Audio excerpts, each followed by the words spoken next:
how everyone's doing. Welcome to Angular Meetups. I'm still getting the hang of it. Talking and playing, not my forte, but hey, it's working. All right, guys. Hey, welcome to Angular Meetup. I know, first time presentations and first time online. You can see, you might remember me from some of the conferences. I was your MC, a little bit different, you know, grew a beard, don't have to shave at home. So just wanted to give you some positivity. Aloha, sending your way. And yeah, welcome everyone. Hope you warmed you up a little bit. You see a beautiful sunrise in Hawaii. You know, the sun is coming, so I'm enjoying it. It's wonderful. And what's up to come is two incredible presenters, which is Manfred and Nir. So you know these guys already, and you can see them in person right now. So, you know, without further ado, I'm just gonna leave it up to this incredible man, and Manfred will start. So enjoy, guys, and aloha. Aloha, thank you so much, Ski. Okay, Manfred, you can start the presentation. Have fun. Okay, so let me share my screen and let's get started. So thanks for having me. This will be about my current favorite topic. It's about sustainable Angular architectures. And for that, I will use NX, perhaps you know it, it's from Novel, and strategic design. But let me start with a question. What do you think, what does it need for a good architecture? If you think about your current projects, about your former projects, what do you think, what does it need? Well, if you ask me, it needs a lot of experience, hopefully by a diverse team, where everyone brings his or her knowledge together to the table and discuss with the others. And I found out there are some ways to accelerate this process. You can give them caffeine and you can feed them with pizza. I really propose pizza provinciale. Perhaps you know pizza provinciale. It's pizza with corn and bacon on it. I only made good experiences with it. But besides caffeine and pizza, people try to share experiences. And so they wrote down best practices. Do this and don't do that, for instance. Some other people took a more formal approach and they wrote down patterns with consequences and examples and so on. And other people took some best practices, they took some patterns, they added some philosophy, and what came out was a whole methodology. And such a methodology is domain-driven design. Perhaps it's the only methodology bridging the whole gap between your requirements and your architecture. And here in this session, I will answer this very question here, namely how to create sustainable Angular architectures with ideas from domain-driven design. And two words are important here. First of all, the word sustainable is important here. This is not about quick wins. This is not about quickly creating a little tiny CRUD application. This is about creating a sustainable architecture that has to be maintained for 10 years. I'm speaking about enterprise scale applications here. And the second term is ideas. For me, domain-driven design is not a religion. For me, it is just a box full of tools, and some of those tools can be handy for achieving this goal. So regarding the contents, first of all, I will talk about domain-driven design in a nutshell. I will give you a short overview about my side on this topic. Then we will talk about something that seems to be quite different, namely monorepositories. A monorepository is just a technical way to structure an application. And at first sight, both topics don't have to seem to have something in common. But as it turns out, both topics are two sides of the same coin. And that's why in the third and most important part of this presentation, I will show you how to bring those two ideas together. But first of all, let me introduce myself. I'm Manfred. I'm a trainer and consultant for Angular.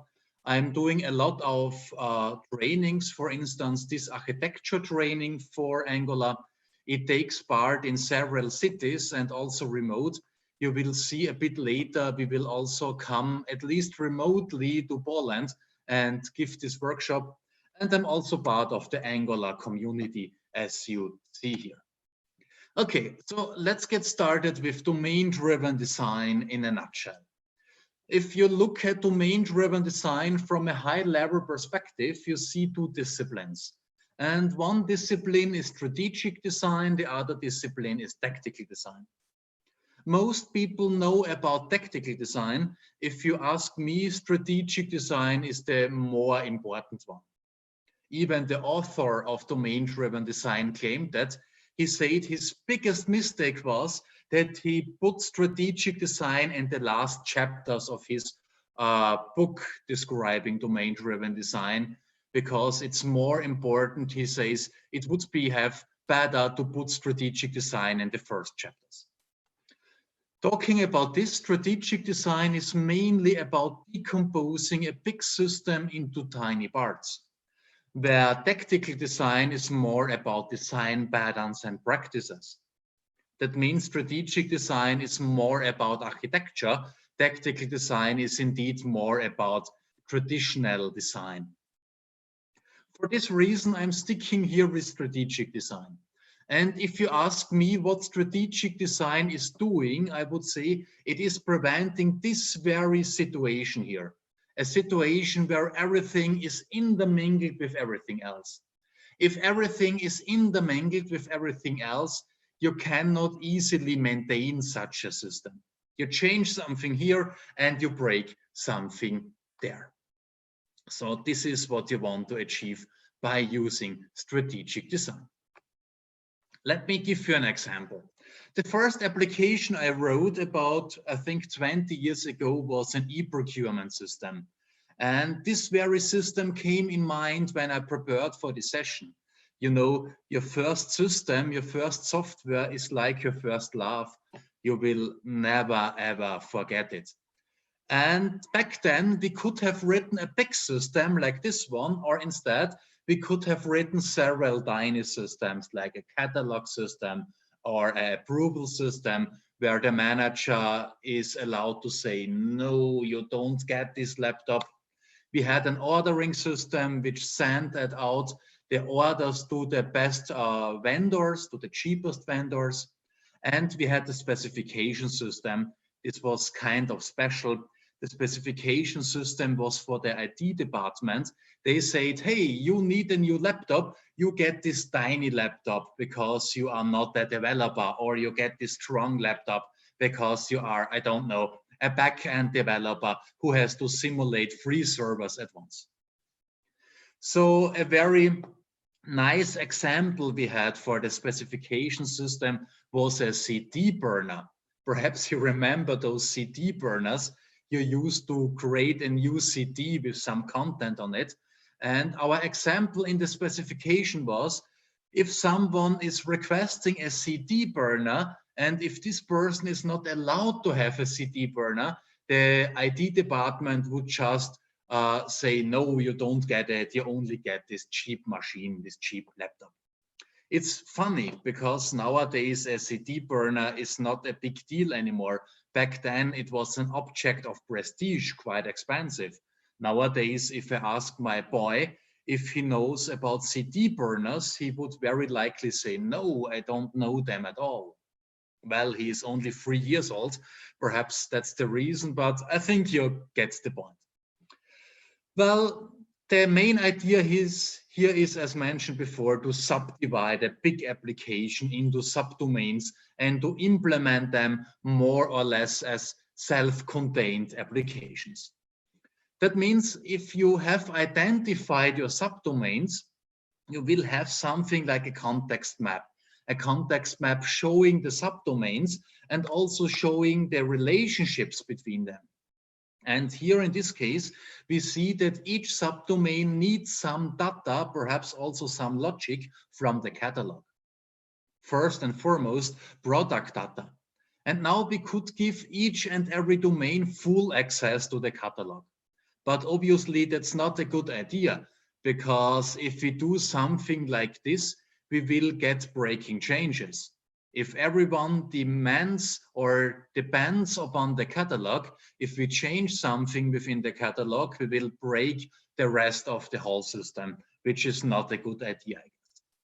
A better idea, and this is also something domain-driven design is proposing, is the shared kernel. The shared kernel is just a fancy name for a shared library or a bunch of shared libraries. It contains everything we need in all the domains. But also the shared kernel is not the last word on this, because when it comes to the shared kernel, the first question is who is responsible for it? And most of the time we will find out that everyone is responsible. But you know, if everyone is responsible, at the end of the day, no one is responsible. Just think about cleaning up in a shared flat.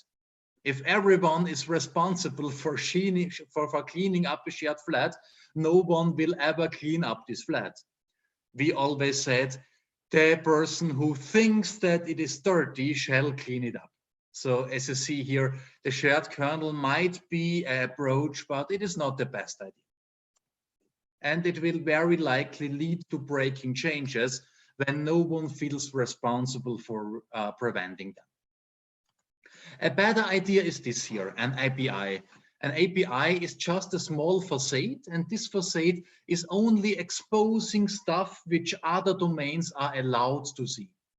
That means other domains are not allowed to see everything. They are just allowed to see the components, the services, the data structures exposed by this API.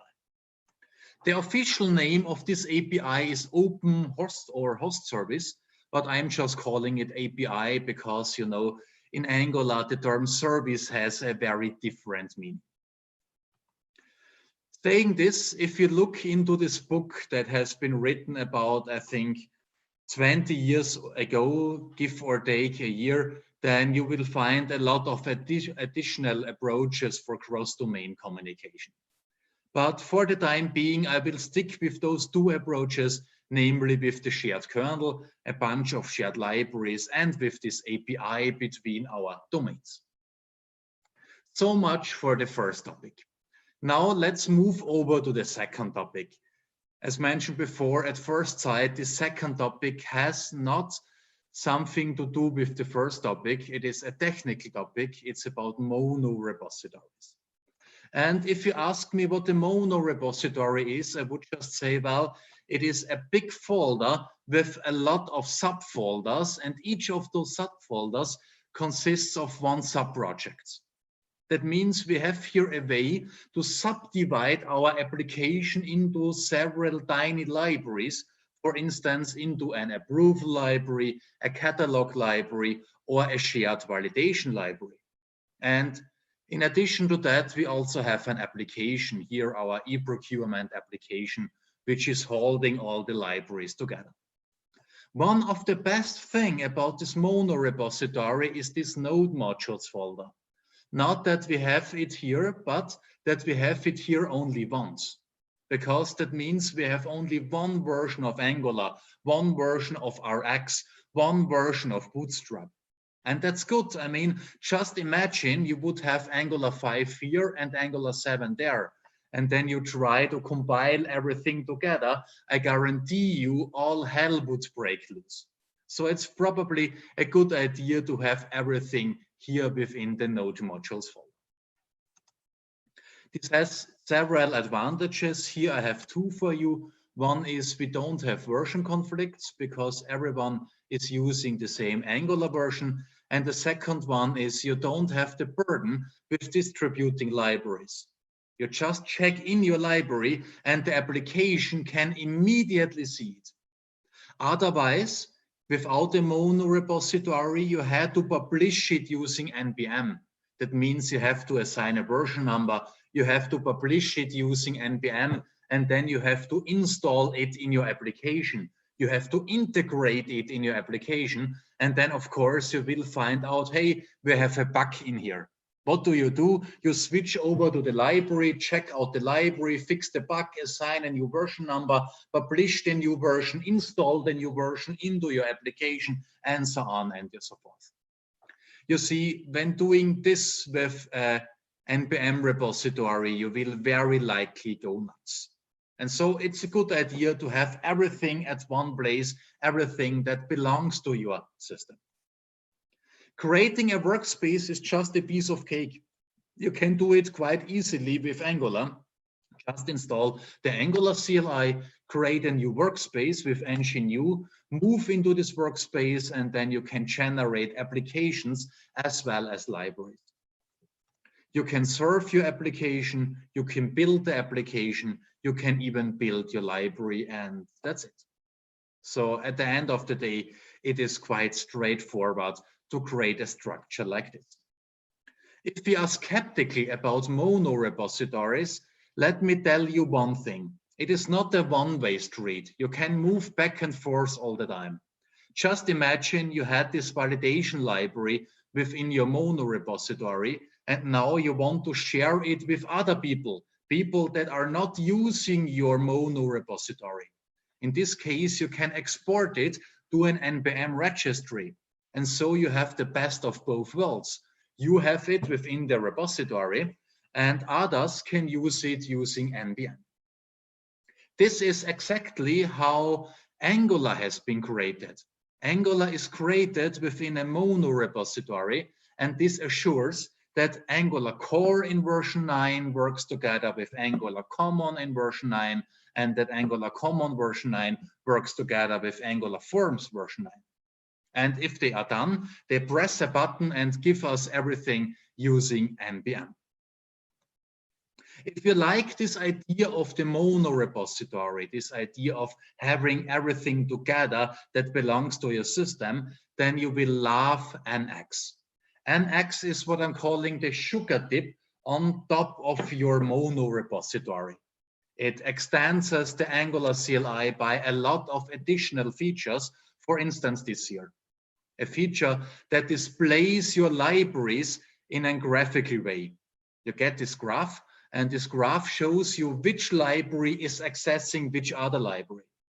And this is vital, because when it comes to a mono repository, you will very likely want to prevent a situation where everything is accessing everything else. If you are wondering how to create an NX workspace, the answer is just use this command here. The command used here to initialize a new project, npm init. Just type in npm init NX workspace and the name of your workspace. This will download the script for NX, and the script will be executed to create your NX workspace. Saying this, at the end of the day, the NX workspace is still a traditional Angular CLI project. That's why you can still use ng-generate or ng-serve or ng-build. It just gets new tricks by NX. Okay, so far we have seen two parts, two sides of the same coin, the methodological side and the technical side. And now let's try to bring both sides together.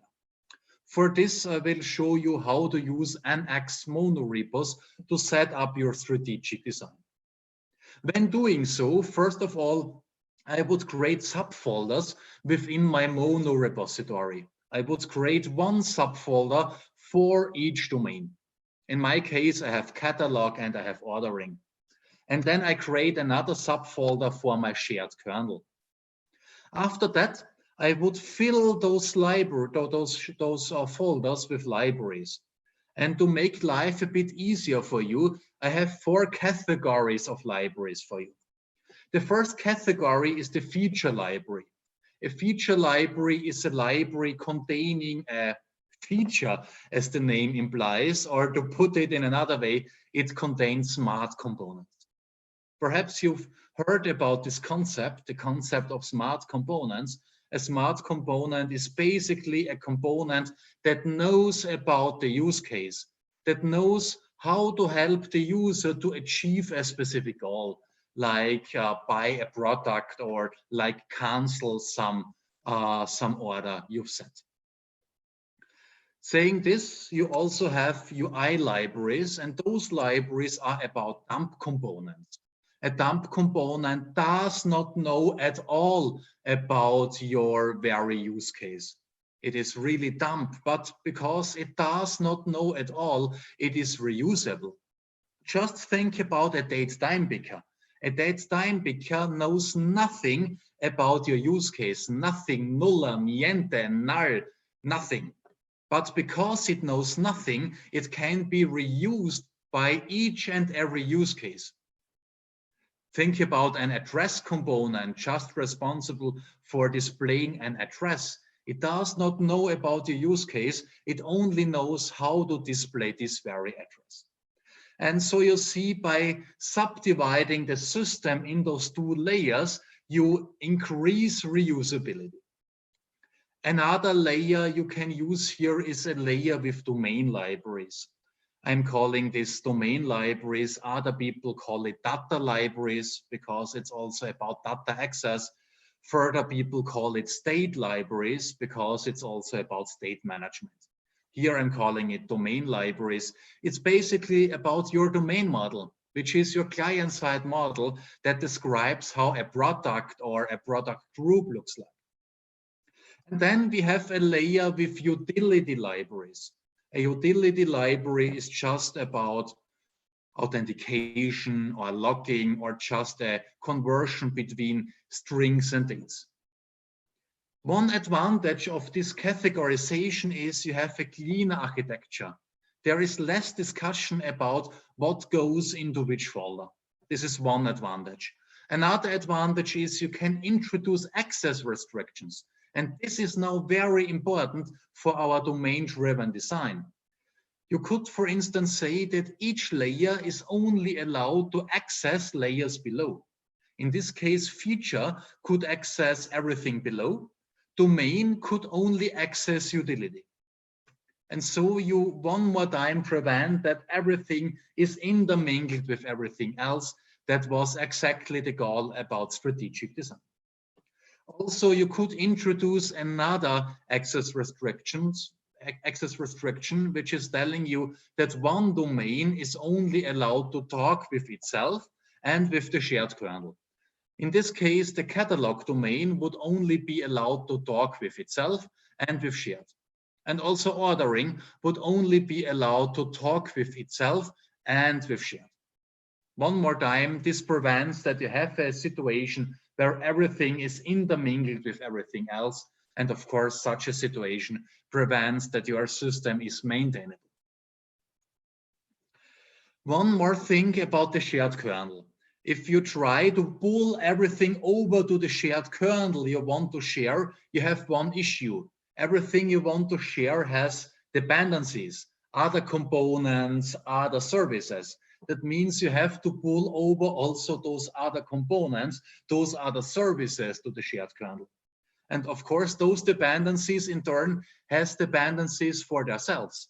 That means if you do this game, you will end up with having, let's say, 2/3 of the whole system in your shared kernel. And obviously, that's not a good idea. If you have 2/3 of the whole system in your shared kernel, slicing it into domains does not make sense at all. And that's why I've introduced a fifth kind of library, which I'm calling the API.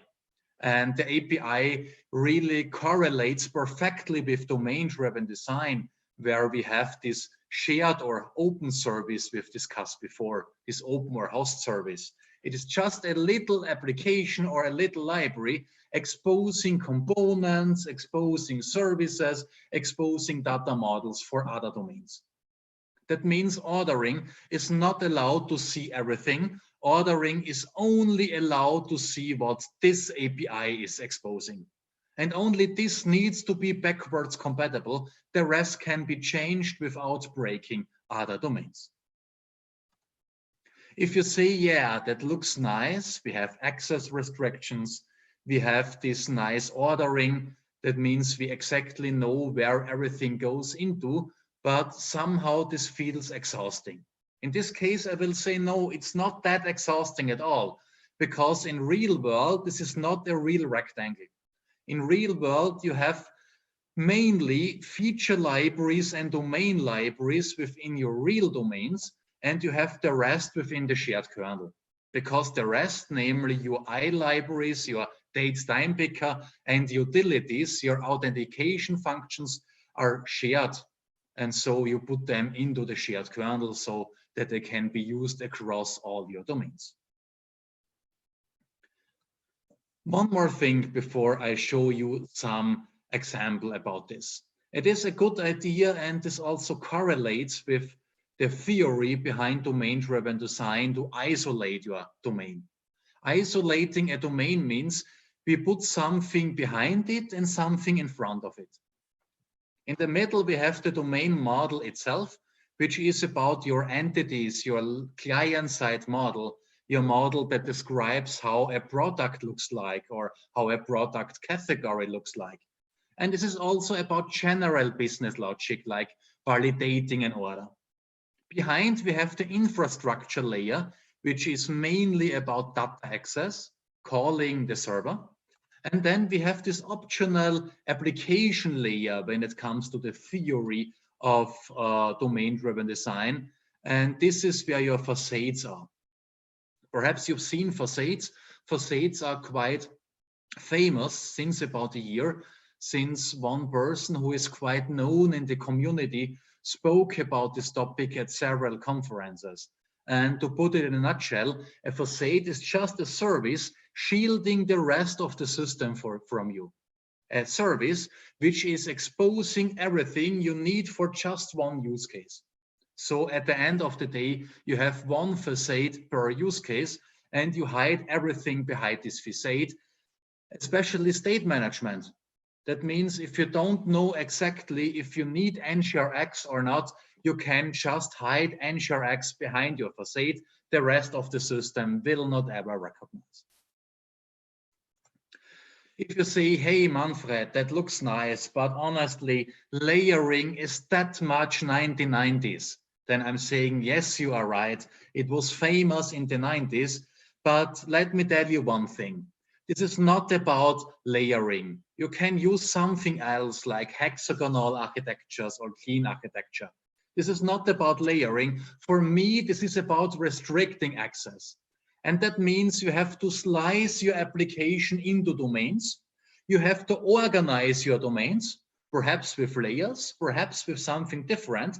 And then you have to restrict the access so that not everything can be intermingled with everything else. Okay, so I think I've shown you enough theory. Let's move to a demonstration. Here I have prepared a tiny application which is using a mono repository. And this is an NX repository. At first sight, it looks exactly like your very traditional Angular CLI solution. There's just a tiny difference. Instead of having a project folder, we have an apps and a libs folder. And I think you can guess what goes into apps and what goes into libs. Within apps, we have our applications. Here I just have a big monolith, which is just called UI. And within libs, we have all the libraries, which are subdivided by folders. I have one subfolder per domain. I have one subfolder for the catalog, one for ordering, one for the shared stuff. And if we look into the catalog, we see we have a lot of libraries in there. One library for a feature, another library for another feature, a domain library with the logic and the data model, and we have an API exposing stuff for other domains.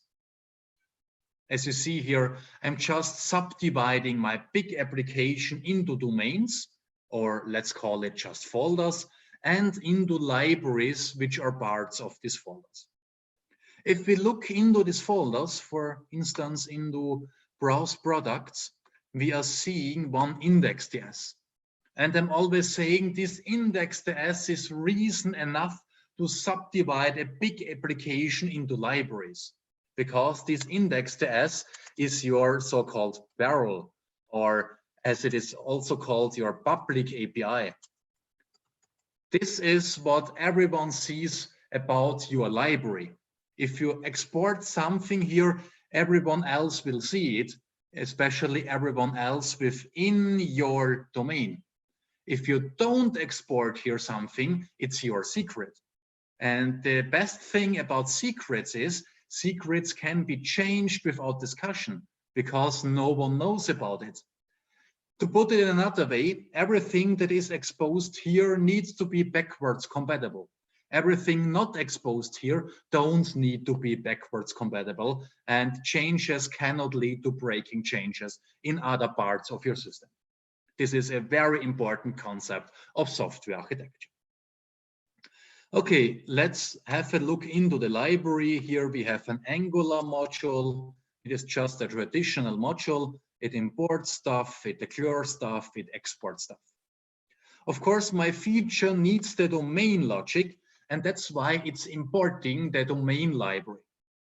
And if you look at the right side of this import statement, you will see I'm not writing something like dot dot slash dot dot slash dot dot slash dot dot.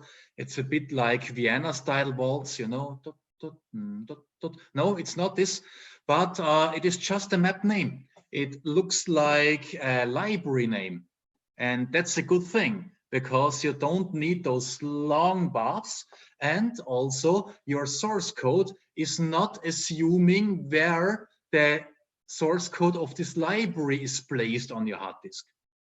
That means you can move the source code of the library around.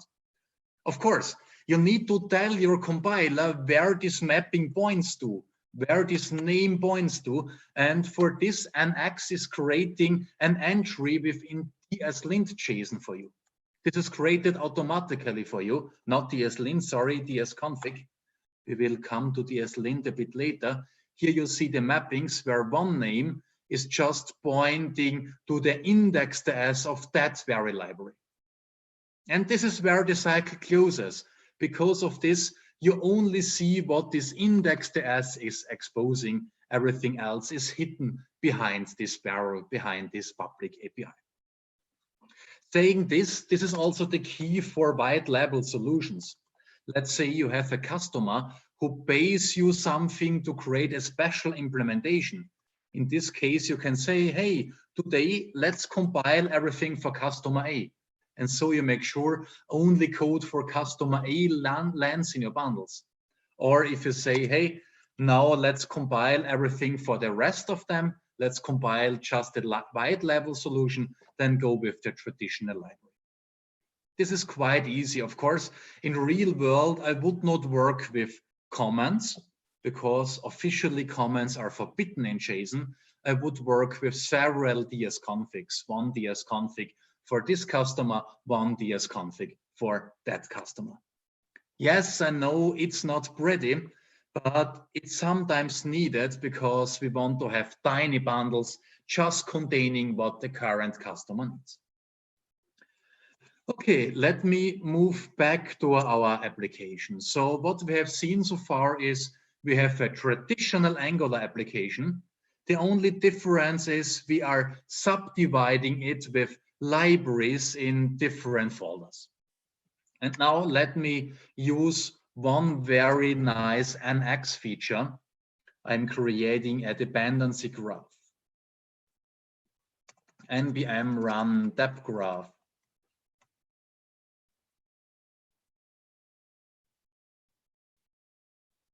And here we go. Here we see a graphical representation of our application.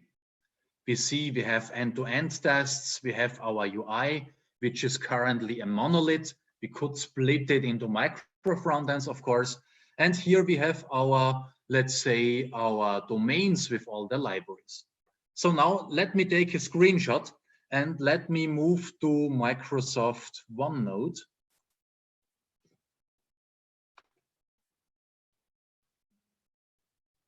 Let me delete this page here. I've created this when preparing. And let me insert here this beautiful graph. It's beautiful, isn't it? So, and now when we look here, we see, for instance, that we have here a feature from the ordering domain. Let me paint a feature from the ordering domain. Ordering features and order.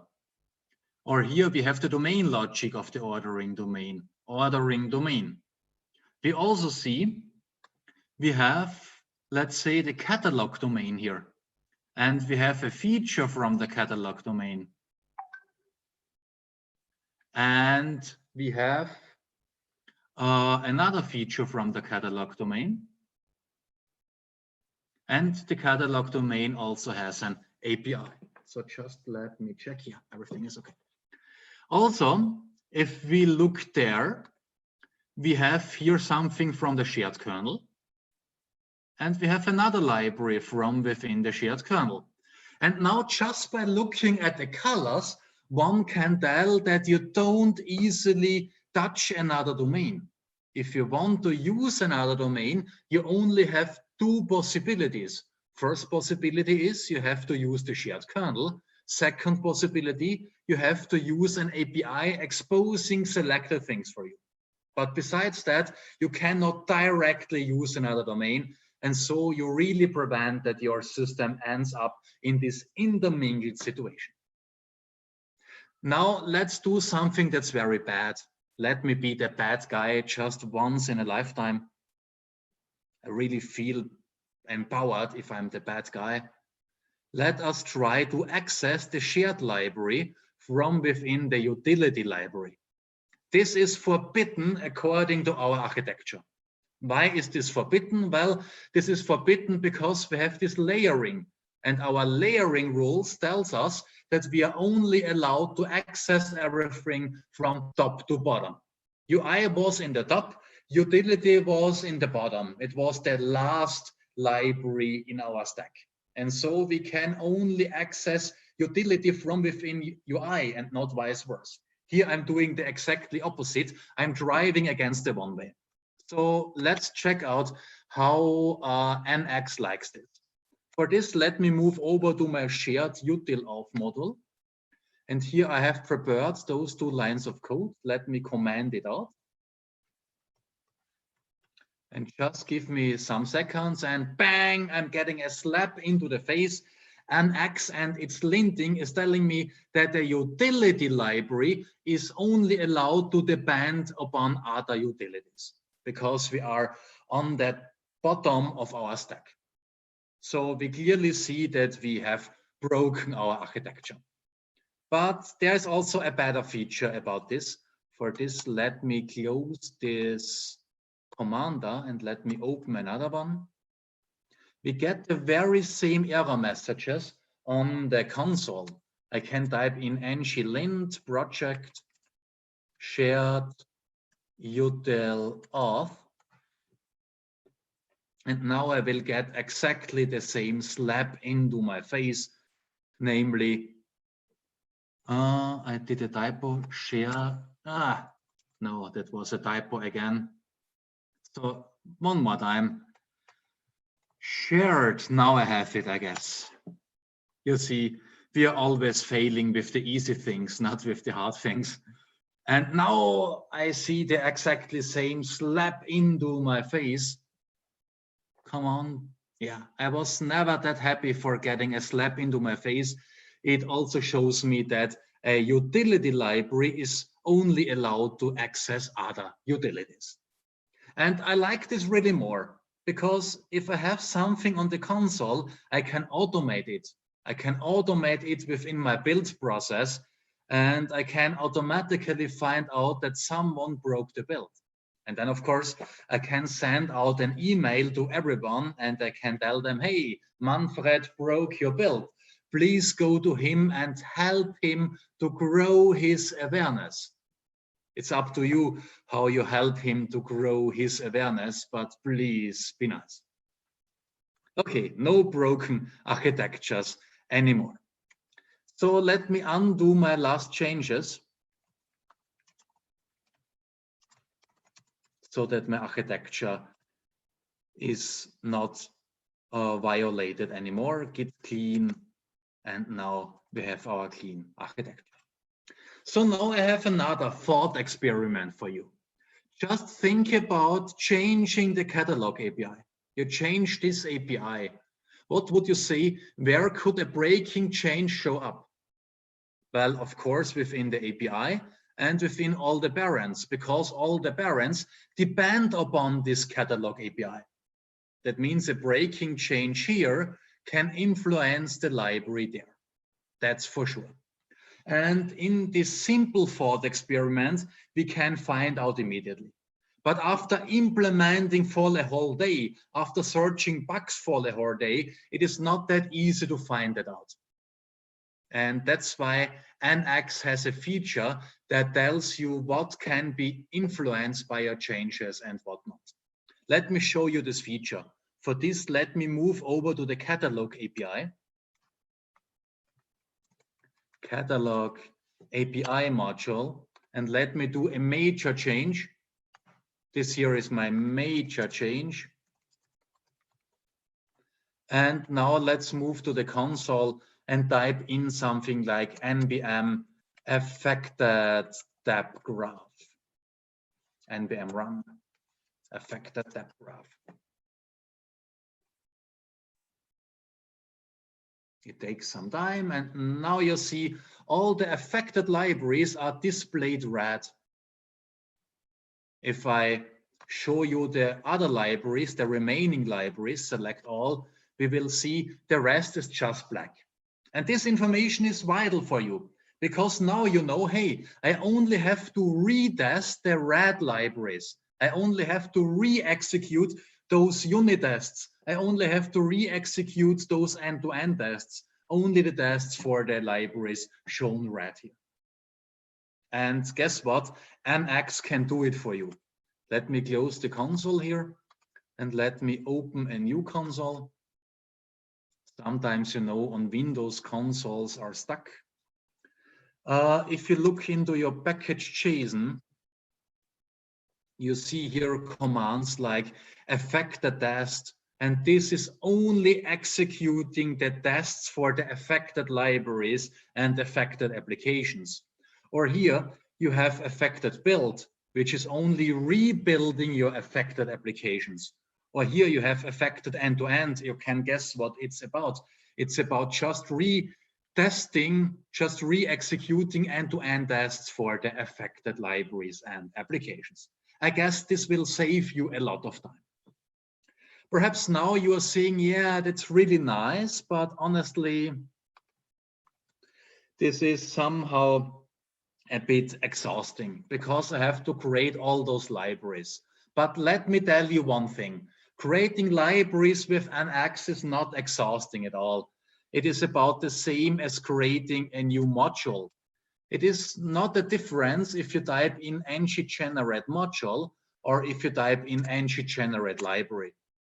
And the rest will be the same for you. You assign a name for the library, like let's say feature cancel to cancel an order. You put it into a directory, and the directory will be the ordering directory, which is the name of my subdomain. Shoot. I have to answer one question, namely, do I want to have SAS or CSS? I want to have SAS as CSS. And yeah, now you get everything, including your index.ts or your module. And now you can immediately fill this very module within your monorepo with the right, let's say, with the right logics. Here it is, the new feature cancel library. So at the end of the day, it's really easy. Okay, let's go back.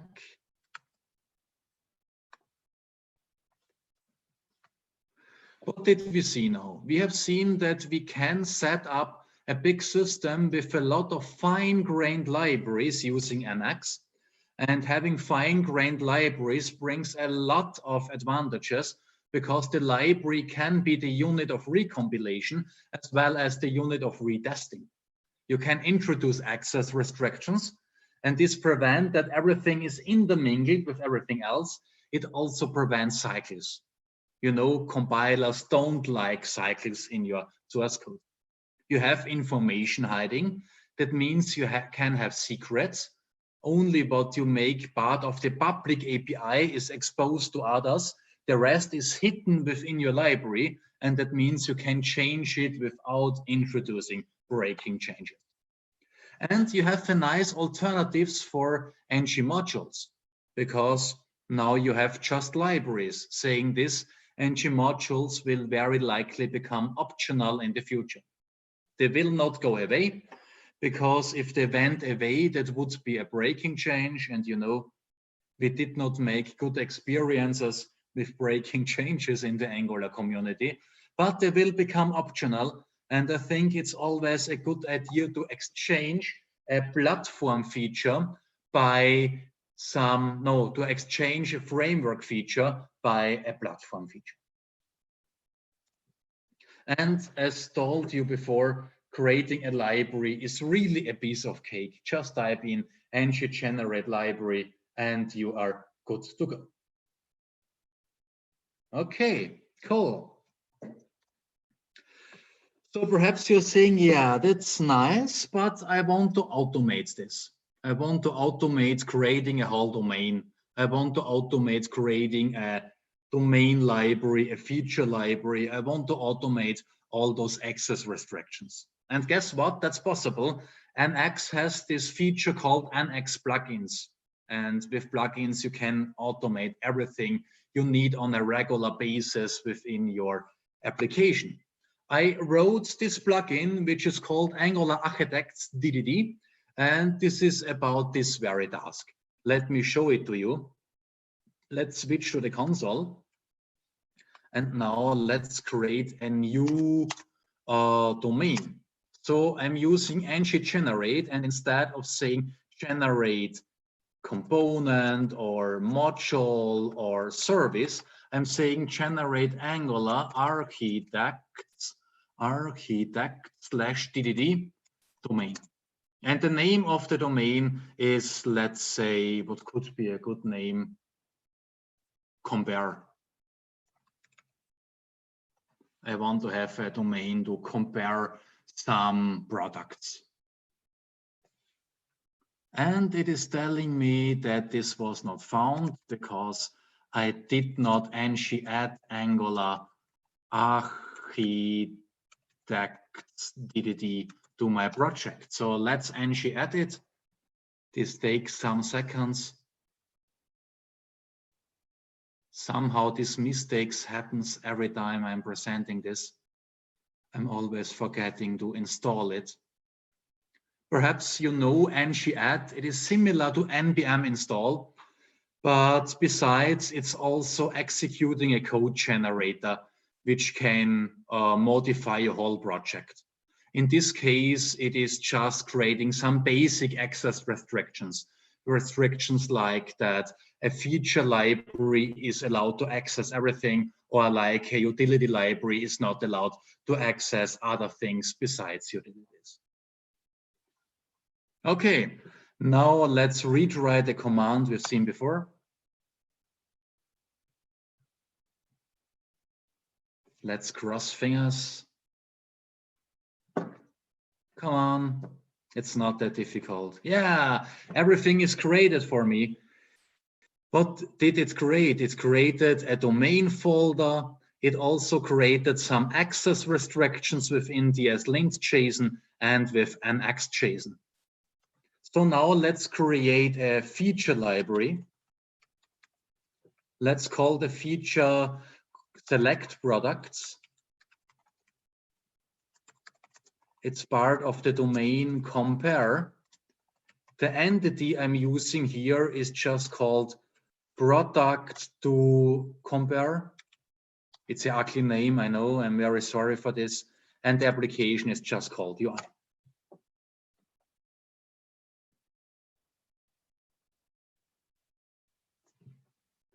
entry, no, entity was the name. Seems like I'm doing a lot of typos today. Entity. And now we get a whole feature library and also other stuff we need for this feature. If you look here, what did we got? What did we get? We get an index.ts, we got the library for the feature. We got, let's say, a data service for accessing the backend. We got an entity. We got also a facade. Somewhere there is a facade. Here it is, a facade that is exposing everything for a use case given. And we also got here some access restrictions within the TS-lint JSON and within NX JSON. So let me show you these access restrictions to you. If we move back to the source code, if we go to the TS-lint JSON, then you see this generated access restriction telling us that, for instance, the new domain, it is at the end, the new domain compare is only allowed to use other stuff from within compare and to use other stuff from within shared. Or it also created these access restrictions telling us that a feature is allowed to access everything else, but UI is only allowed to access the domain layer, the utility layer, and the utility layer, if I find it, should be somewhere here, is only allowed to go with utilities. This is completely generated for you. Of course, you can also do this by hand. Okay, if you like this, you will very likely also like my free ebook. You can find it here, angulararchitects.io/book. And if you did not like this talk at all, check out my book anyway. Perhaps I'm writing better than I'm speaking. Here you find everything what I told you today and a lot of additional topics like how to deal with micro frontends, which is quite a popular topic nowadays. Saying this, I have an announcement to make. Together with Angular Warsaw, I'm doing a remote workshop. It is done with the brand Workshop Fest. And yeah, it's a remote workshop, an online workshop about these very topics. It lasts 2 days. It's about NX monorepos, domain-driven design, micro frontends, but also about other topics that influence this, like NGRX or like RxJS. And yeah, you can find everything here on this website, and you can even book your ticket now if you want. Okay, great. So let me give you a summary. What did we see? We've seen that slicing your application into subdomains is a good idea, and also to slicing it into layers. You can also use a clean architecture or an hexagonal architecture. For me, layers work very well. If you have sliced your big application into layers, into domains, or let me put it in another way, if you sliced it into columns and rows, you can easily define access restrictions for your fine-grained libraries. Access restrictions preventing that everything is intermingled with everything else, and you can even automate all this stuff with NX plugins. And there is a last thing I want to tell you. If you forget everything, please ever remind this one thing, namely, you can accelerate your software architecture process with feeding them with caffeine and with pizzas. And when it comes to pizza, I'm recommending pizza provinciale, which is pizza with corn and bacon on it. I only made good experiences with it. Okay, so here you find my coordinates. If you need anything, just reach out to me. And I've also already put my slides and examples to my blog. So thanks for having me, and yeah, have a nice day. Okay, Mark, thank you so much. It was a great presentation here. Thank you. Okay, for a second. One more time. Thank you so much, Manfred. for this presentation. Pleasure. Now we have the time for some question and answers. If anybody can have some question, please write down in the comment on YouTube. Manfred, can you see the comments? Give me just 1 second. I'm just searching for the link. Where is the link? Here is it. It is I can send you quick. I have it. I have it. Okay. Okay. And there are not much comments. Yeah, just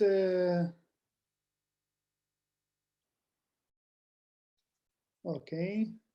So thanks for the compliments, by the way, to Osman and Mateus. Any comments on using NX with multi-repos? Yeah, so you can totally do it. When it comes to monorepos, there are 2 flavors. The one flavor is what I'm calling the project monorepo. That means everything that is part of a project goes into the monorepo. And the other flavor is the company-wide monorepo. This is what Google is doing. They have everything within one monorepository. At the end of the day, the company-wide monorepo is quite difficult to accomplish. So what I'm doing most of the time, I'm starting with a project or product-based monorepo. And if you want to share something from this product with other monorepos, you can expose it via NPM. That means you can have it as part of your monorepo, but you can also expose it using NPM, and so you have the best of both worlds. Another approach would be to share code using Git submodules. I think Git submodules are not the most famous feature of Git, but it would be possible. Just make sure you are linking to the right version of your submodule. Saying this, I would prefer the first solution because it's more straightforward and everyone knows about NPM packages. Okay, there is another question. I say this as I have realized that most of my domain layers are thin, as most rules need to be placed on the backhand. Is this also something you have realized? Yeah. So I would say the majority of your business logic is in the backhand for sure. But you have a tiny domain layer in the front end even though, and this domain layer is about your client-side model and about some validations. And sometimes you want to recalculate something on the client for security reasons, for instance. But you are right, most of the source code will be in the backend, especially when it comes to business logic. Nevertheless, if you have a big client, it is beneficial to subdivide this big client into tinier parts. And here the thinking of domain-driven design, especially of strategic design, really comes in handy. Okay, so thanks for the compliment, Wojciech. There is another question. How can I use your DDD library with the backend? Let me think. Currently, you can't use it. That means you have to write an own plugin for the backend to do it by hand in the backend or to extend my plugin. Saying this, I am accepting pull requests. So let's make this a community project. Let's make this library a bit bigger so that it suits also other use cases. Okay, let me have a look at YouTube. Are there other questions? Thanks for the compliment, Nir. Yeah. Are there other questions? Wojciech is having a question. Thank you for the presentation. When is the right time to start micro frontends? How big should the front end development team be? Well, we did not cover micro frontends much today. And I would say subdividing a big application into micro frontends, which means into several separate applications, is only needed if you have more than one front-end team. Then it really brings a lot of advantages, because in this case, the front-end teams can work individually without blocking each other. Also, I would do it if the subdivision comes naturally. Think about Office 365. There it is quite natural that Word 365 is a separate application and that Excel is a separate application. But I would not do it with force. If you say, hey, we are only a small team, and subdividing a big application into tiny applications, which you might call micro frontends, does not come naturally, then I would not do it.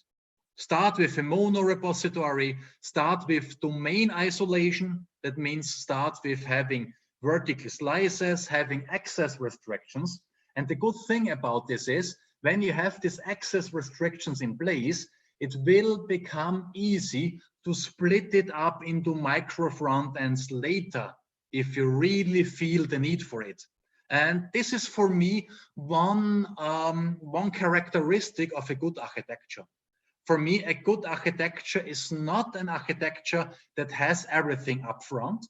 That will be an over-engineered architecture.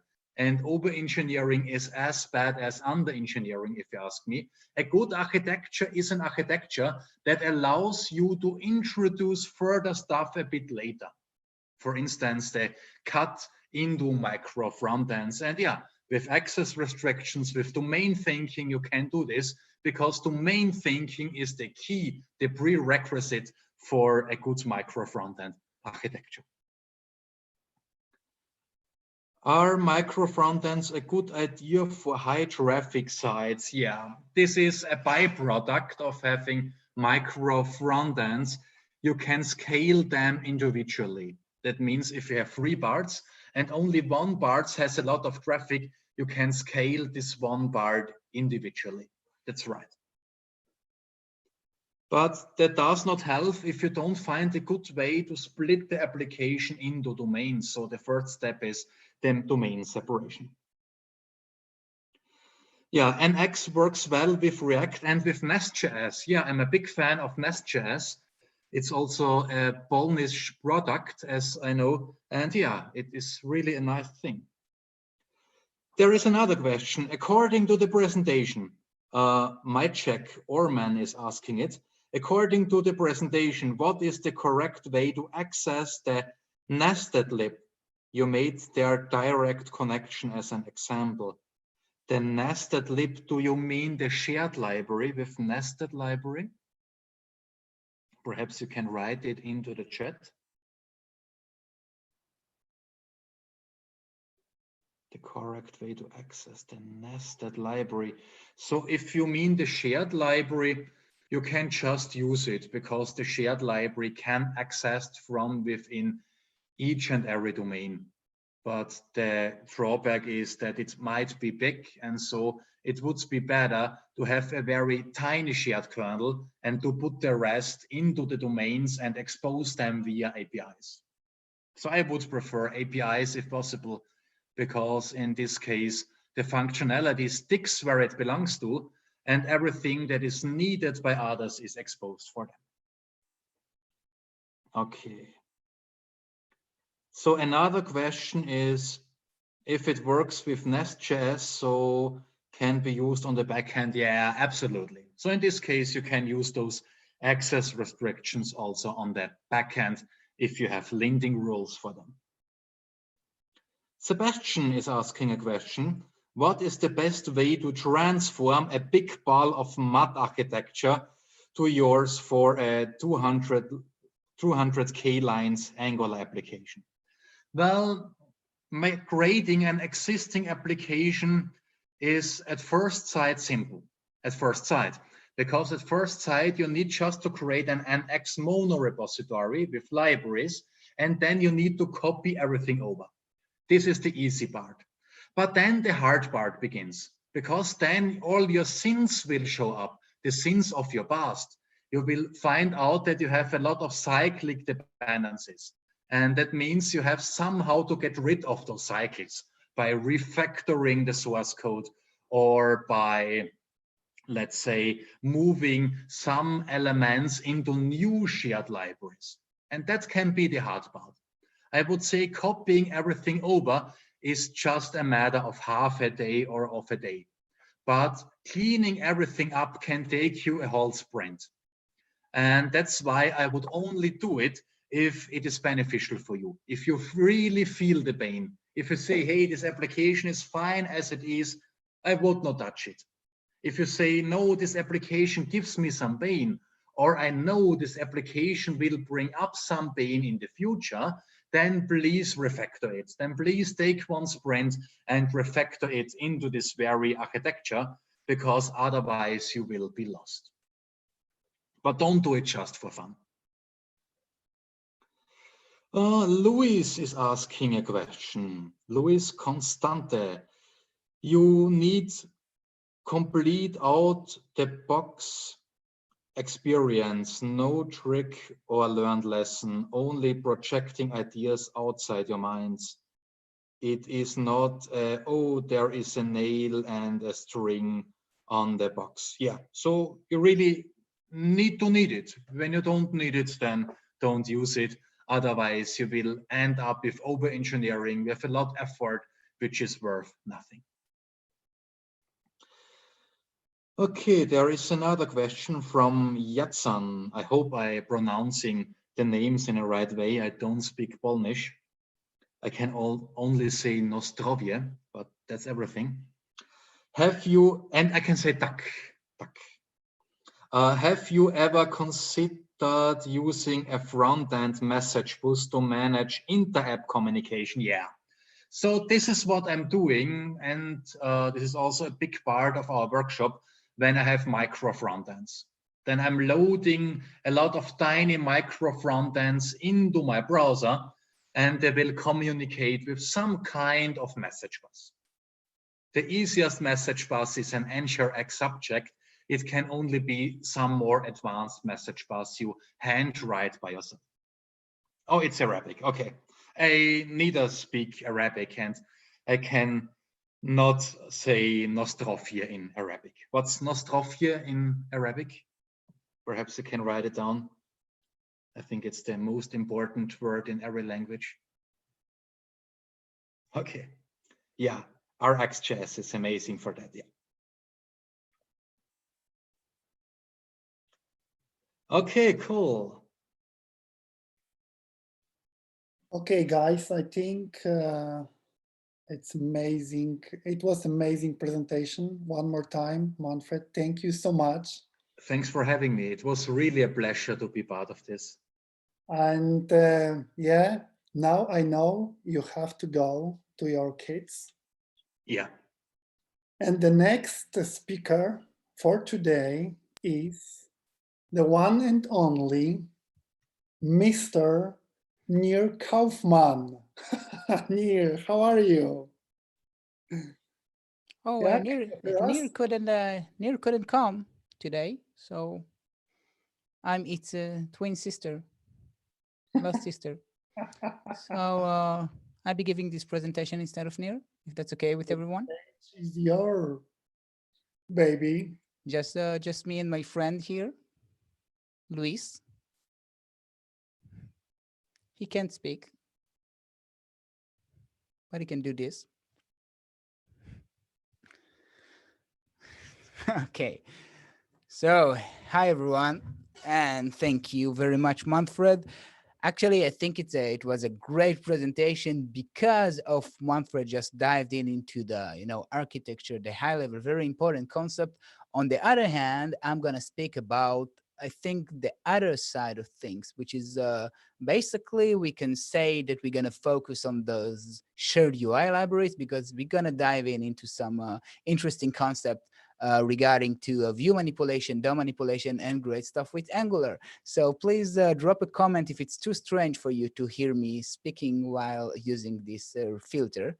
And until I get the first comment, I'm going to start with a short musical intro, and then we're going to dive in.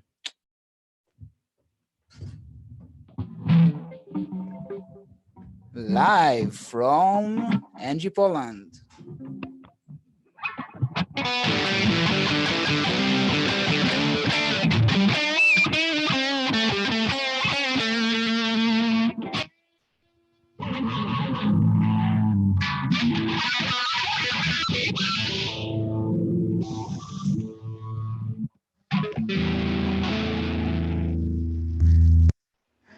right, yeah, enough with this.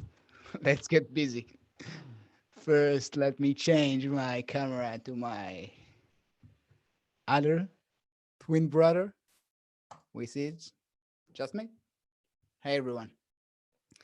So, yeah, let me just get comfortable. I've got 350 slides. Most of them gonna be text, a lot of text, a lot of theoretical stuff. And if you know me good enough, you know that I'm probably kidding. I don't have any slides today. We're gonna look at a lot of code. So first, let me quickly introduce myself without slides. It's gonna be interesting. This is me. My name is Nir Kaufman, broadcasting from New York. That's my tiny website, nir.life, if you want to learn a little bit more about me, what I'm doing. But most importantly, there are some links here for materials that you can find out there. So all of my presentation, videos on YouTube, GitHub account. This is even more important than just, learn more about me, because here I'm sharing all the resources that I've got. But feel free to use this email if you've got any questions after this session. Generally speaking, just drop me a line. I'm more than happy to respond everyone I can.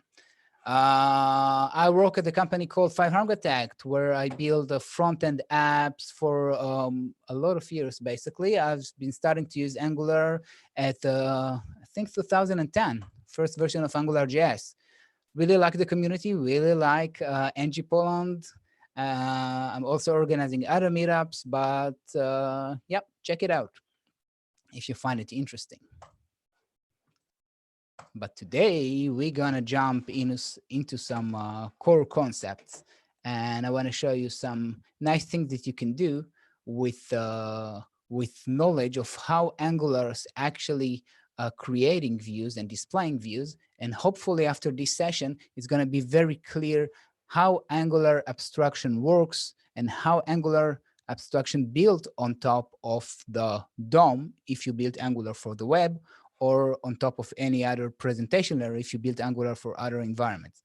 During this presentation, please I'll try to answer questions in between if I see something interesting going on the chat, but don't worry, I'll have enough time to answer your questions right after the presentation, or via email or comments on the video, because the video is going to be available, I think, right after the presentation, because we're already on YouTube. Sounds cool? All right. So let's get started. Like I said, today, that's not going to be slide, just code. Let's talk about DOM manipulation in Angular. But before we get started, I would like to set some terms, because it's very important to speak the right language. When we build apps with Angular, a lot of time we're using the terms HTML. When we're looking at, when you're looking at those templates, I can make it larger. If you can see the code very well, if it's small, too small, if you can't hear me, please drop a comment and we'll check it out. It's very important for me because it's only code today. It's very important to me so that all of you be able to see it clearly. So a lot of times, like I started to say, we are speaking in terms of, hey, this is my component and this is my HTML. And sometimes we do use the terms DOM manipulation if we are trying to manipulate those views, those elements. A lot of time we're using the terms DOM element. Now, it makes sense because most of the time, we build Angular for the web. We build Angular for the browser. So it's easy to us to communicate by saying, yes, this is the HTML. I'm creating a div element, which most of the time that's the truth. That's going to end up as a DOM element. That's going to end up as a div element inside your browser. But sometimes not. Sometimes we can and we do build Angular for other environments. So what I like us to do is to talk a little bit about the right terms that we're going to use. First, let's define what is a component. Just at the basic real quick before we dive in.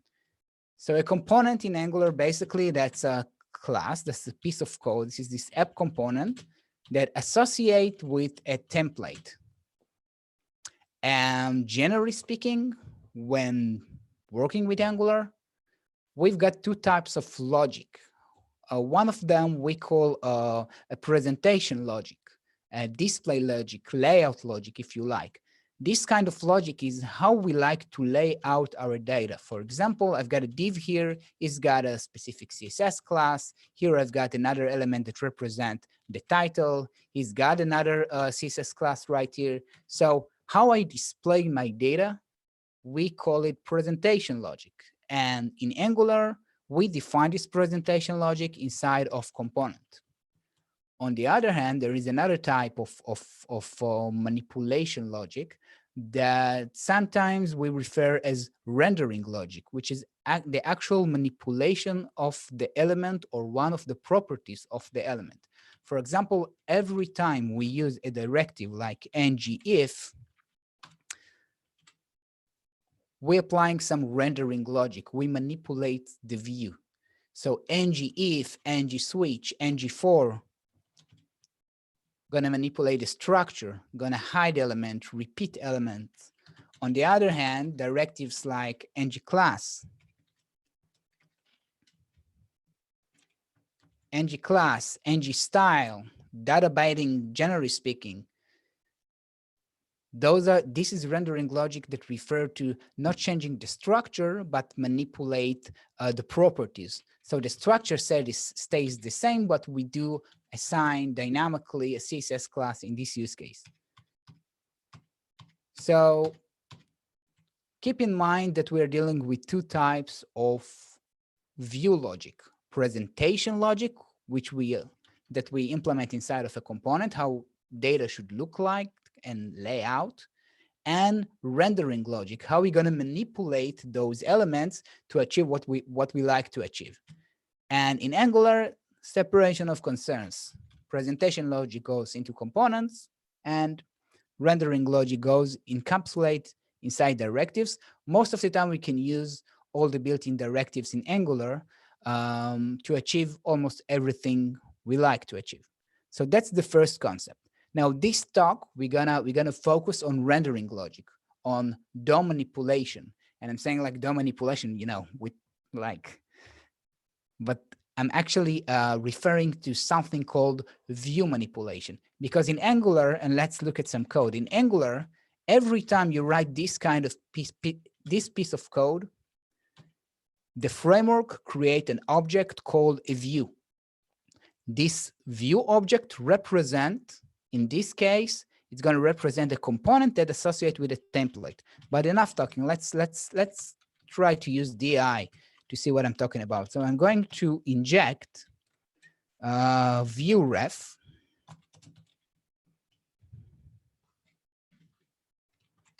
And I'm going to implement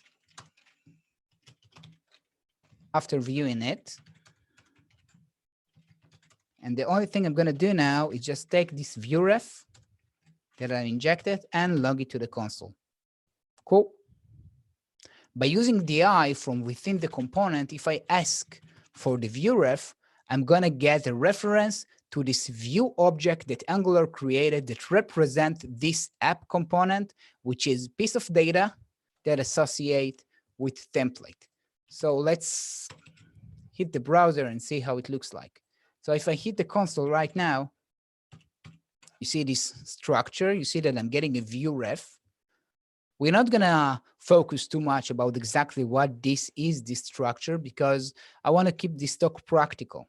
It is very interesting what's going on here, but let's try to just to focus on the concept that we're dealing with those view refs and not with DOM elements directly. But if we explore this view ref a little bit, if I expand it a little bit, you will see that I've got here somewhere, I'm gonna find, you see, my div container. Oh, sorry. Go back to the console.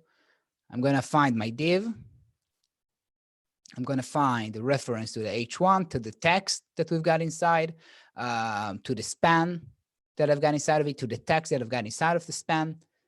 And this is very important. I want to show you that behind the scene, under the hood, what's actually going on is that Angular gonna create an object called a view for each component, for a starter. All right. So basically, when we manipulate view elements in Angular, obviously we're not working against the DOM directly, but in a way, it's a little bit similar to the concept of a virtual DOM. Angular going to create a tree of view objects. We as Angular developers interact with those view objects. We can change the structure. We can change their properties. We can detect changes. Change detection going to run on those objects. And the framework going to take care of actually updating the DOM if we build Angular for the browser. But the most important concept to understand is that there is an object called a view that represents, in this case, a component. You want to see how it looks like? Go ahead. All right. Just inject viewref. You get a viewref for this component. Another interesting fact, if I look at the prototype of this viewref, this view object that was created for me, you can see that I've got here methods that related to change detection, detect changes, for example, which is also a proof that change detection itself run on a view object, and obviously not on a real DOM or any other kind of structure.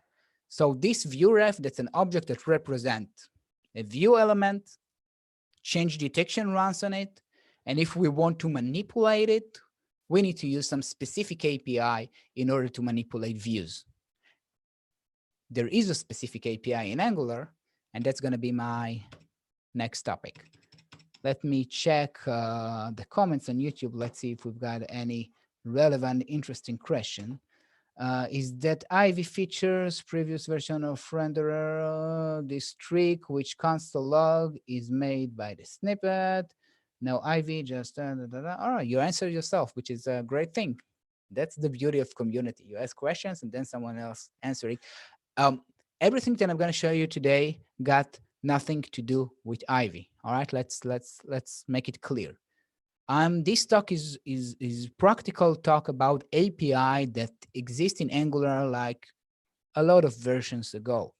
Now, Ivy, most of the great news about Ivy is the internal implementation of the compiler. It's very interesting, a lot of interesting stuff going on there.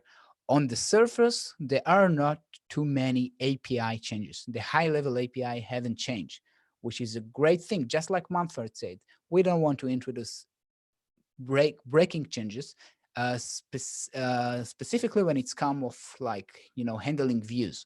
So everything that I'm going to show you today is relevant to Ivy, to Angular 9, but it's also relevant to Angular. I think we can take it back to even to Angular, I don't know, 2. Yeah. So that's the view ref. So I just show you that for every component, Angular going to create an object called a view ref. Actually, the object itself called view. View ref is reference to this view object. And now let's take this knowledge a step forward, because Angular gonna create 2 types of views for 2 different ways to create views in Angular. What does it mean to create views in Angular? What does it mean to create something that we can display? Well, we can build components like this app component, but we can also create templates.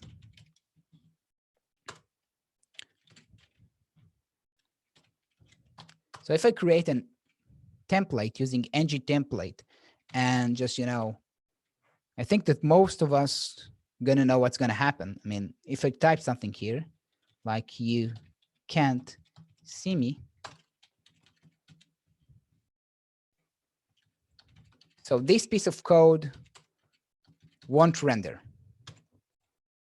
Cool.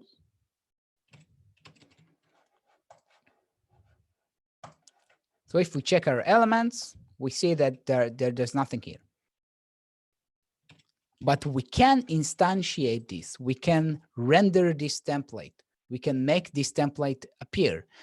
For example, I can do it with ngIf. If I create an ng container, which is a dummy element, that's going to end up as a comment in my browser. And let's do ngIf, and let's say if true, then let's give this a name. Let's call it tempo. if true, then tempo. For example, I can use API.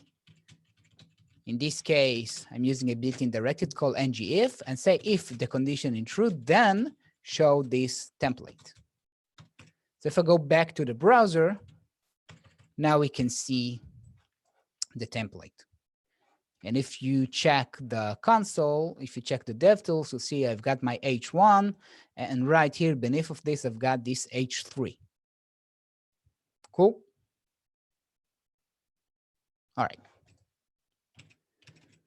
But what exactly going on here? So just like that, just like Angular creating this view object for a component that we just seen by injecting the view ref, Angular gonna create a view object for this template.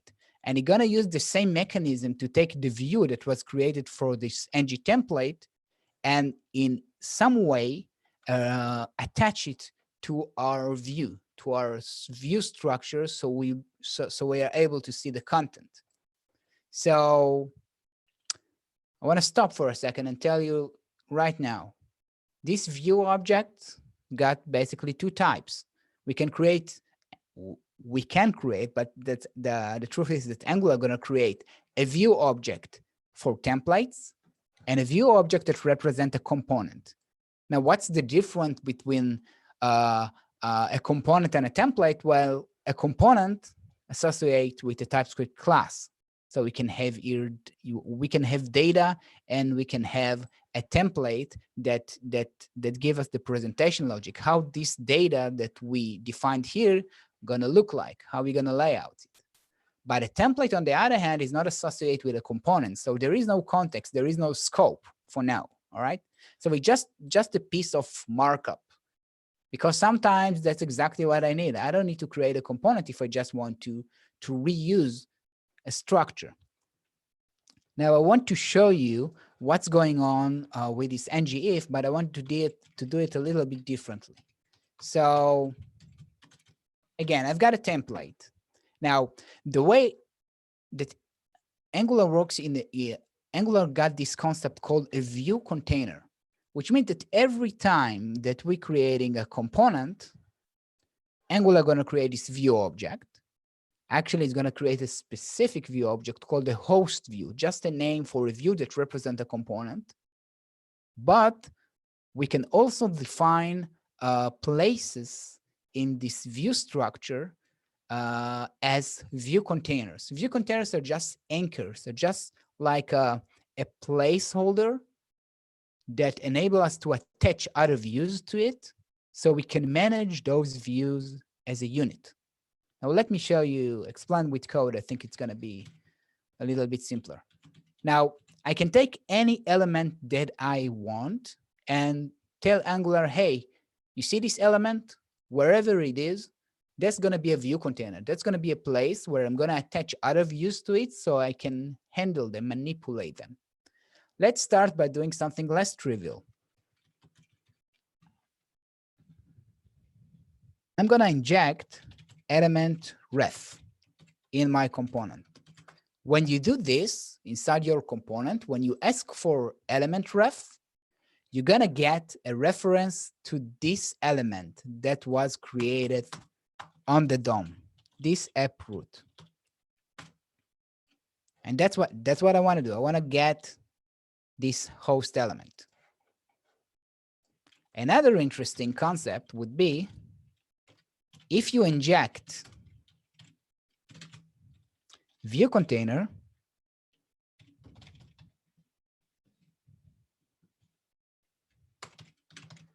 what's Angular going to do behind the scenes, because I'm inside of a component, it's going to take this element, this app root, and it's going to define it as a view container ref, as a placeholder, as an anchor that I can attach other views to it. So if I take a reference to this template, let's take everything we need. I'm going to use a view child. Actually, now the name view child might make more sense, because I just told you that we are manipulate views in Angular, right? Not manipulate DOM elements or any other kind of elements. We manipulate views. So the correct name for this decorator is view child is a type of a view query. We query something from our view. You're gonna see what it means in a second. Because I've got only one template here, I don't have to use template variable. I can just inject a template ref. Let's call it a template. The type gonna be template ref. Come on. All right. I'm gonna talk about this any in a second. So let's see what I've got here. I injected the view container inside my app component.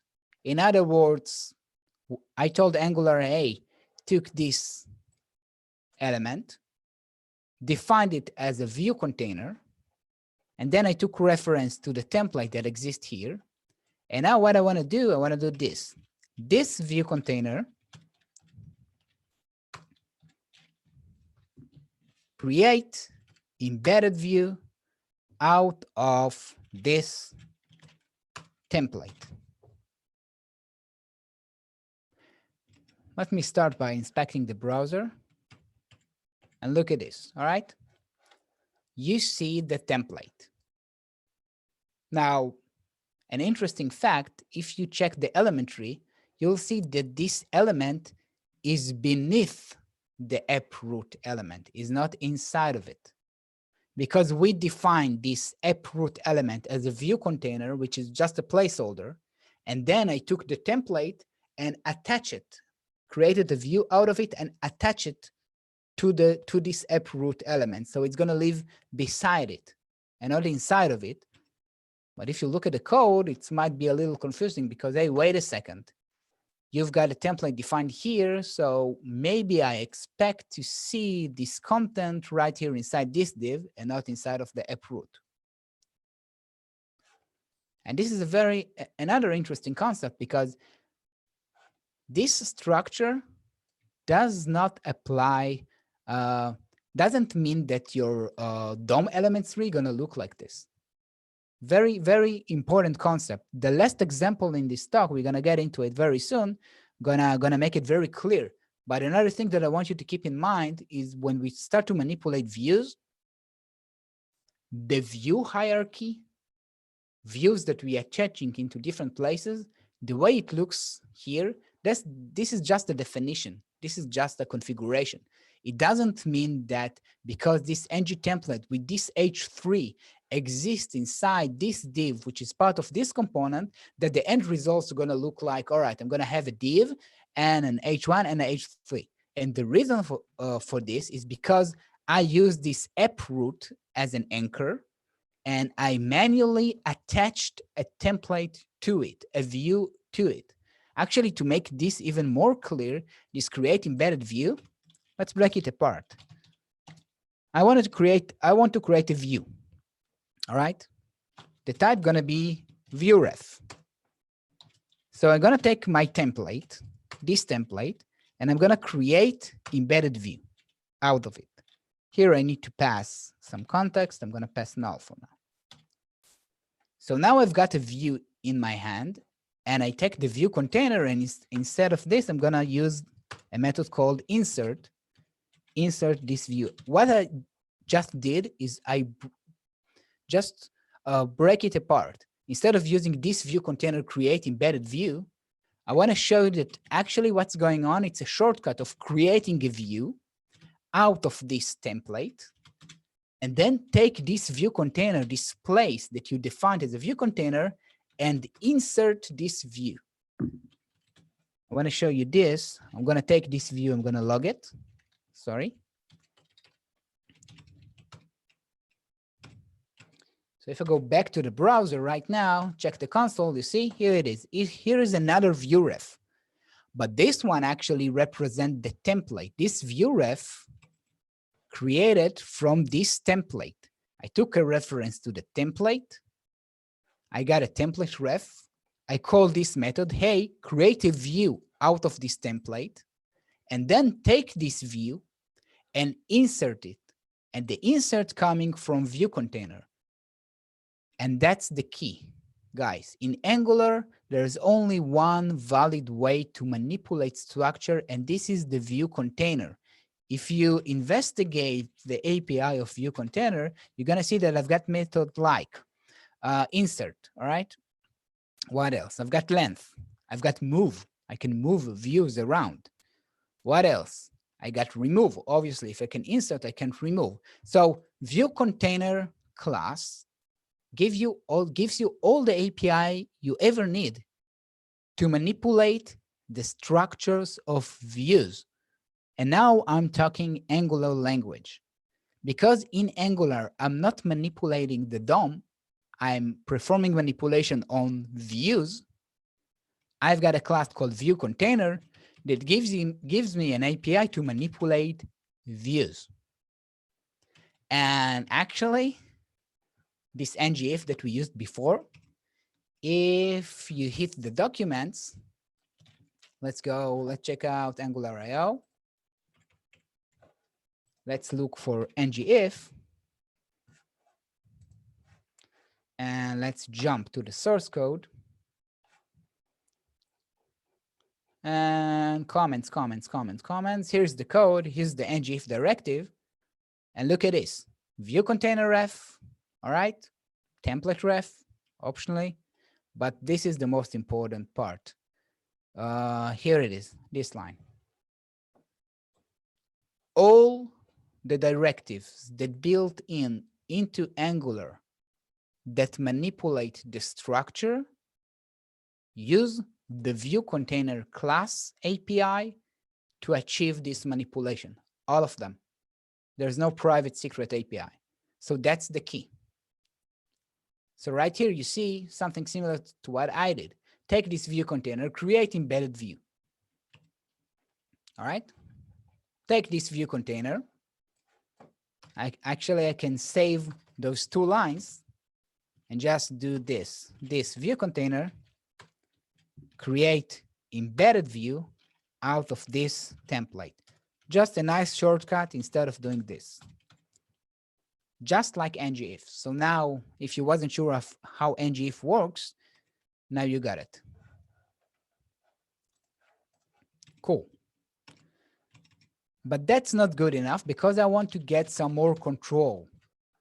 I want to create a view out of this template and I want to attach it in a specific place. Now, I can take reference to any element. It can be this div, this h1, whatever I want, and just create a view container ref out of it, and then create embedded view and attach to this place. Most of the time, we're gonna use this ng container that we used before, because we don't want to introduce any extra element. And ng container gonna end up as a comment on the DOM when you build Angular for the browser. So this ng container, I'm gonna call it container. All right, and I'm gonna take a reference to this container.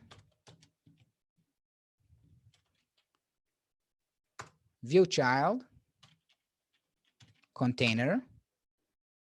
But now I want to tell Angular, hey, this is not an element ref, because by default, when you use a view query and you refer to something here in the component templates, Angular going to give you a reference to the element that's going to be created. So if I just use this, I'm going to get a comment.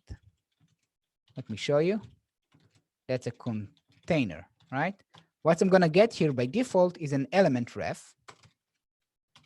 And to be more precise, this element ref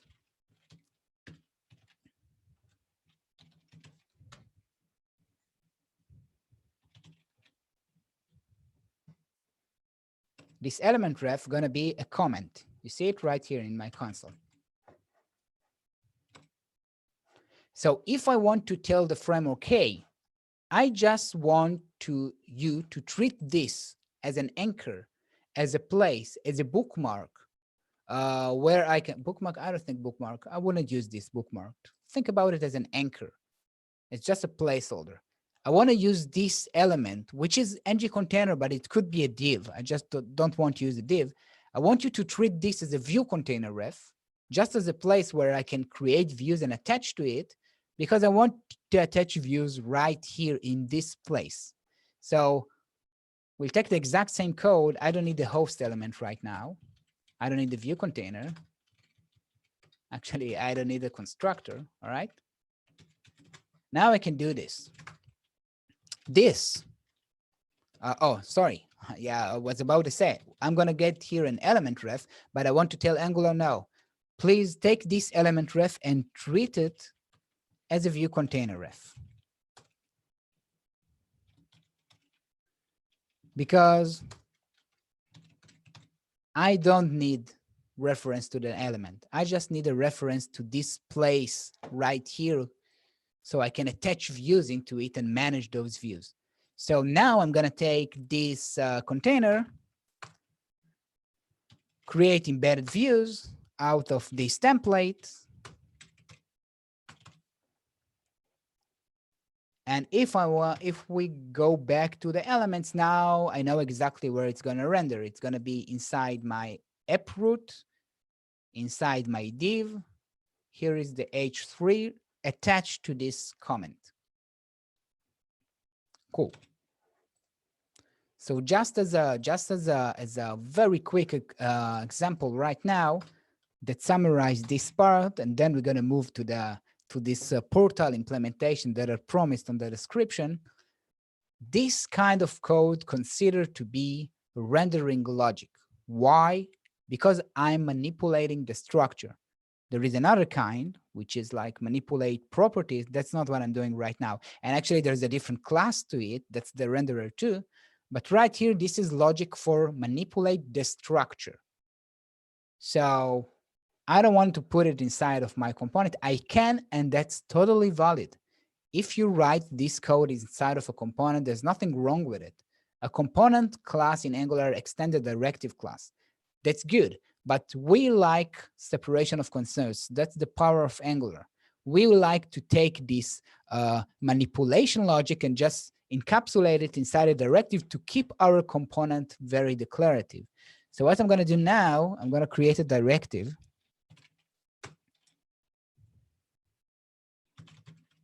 Let's call it when.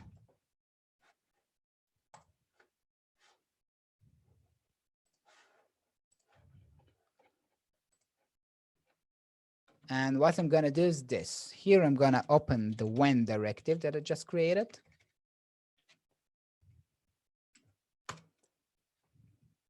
So on the right side, that's going to be the when directive, nkWhen. And I'm just going to clean up this code. Because directives lives on an element, I can just use it right here, like nkWhen. And because this directive right now lives on ng template, it acts like this code. I mean, I don't need to reference template from here because my directives lives on a template. So I can just inject private template ref. Just do this inside my directive. Just like component, I'm injecting template ref and I'm going to get template ref because I live on a template. Next, view container. I don't want it because I've already got an element. So I want to use this element also as a view container, as a place where I can attach views. So instead of asking this container right here, inside my directive, I can just inject container, view container ref.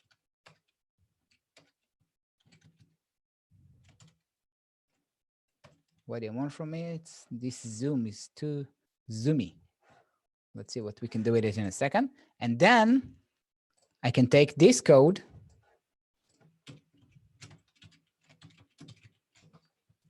this after viewing it, this container create embedded views from this template, remove it from here, and again, put it inside my nkWhen.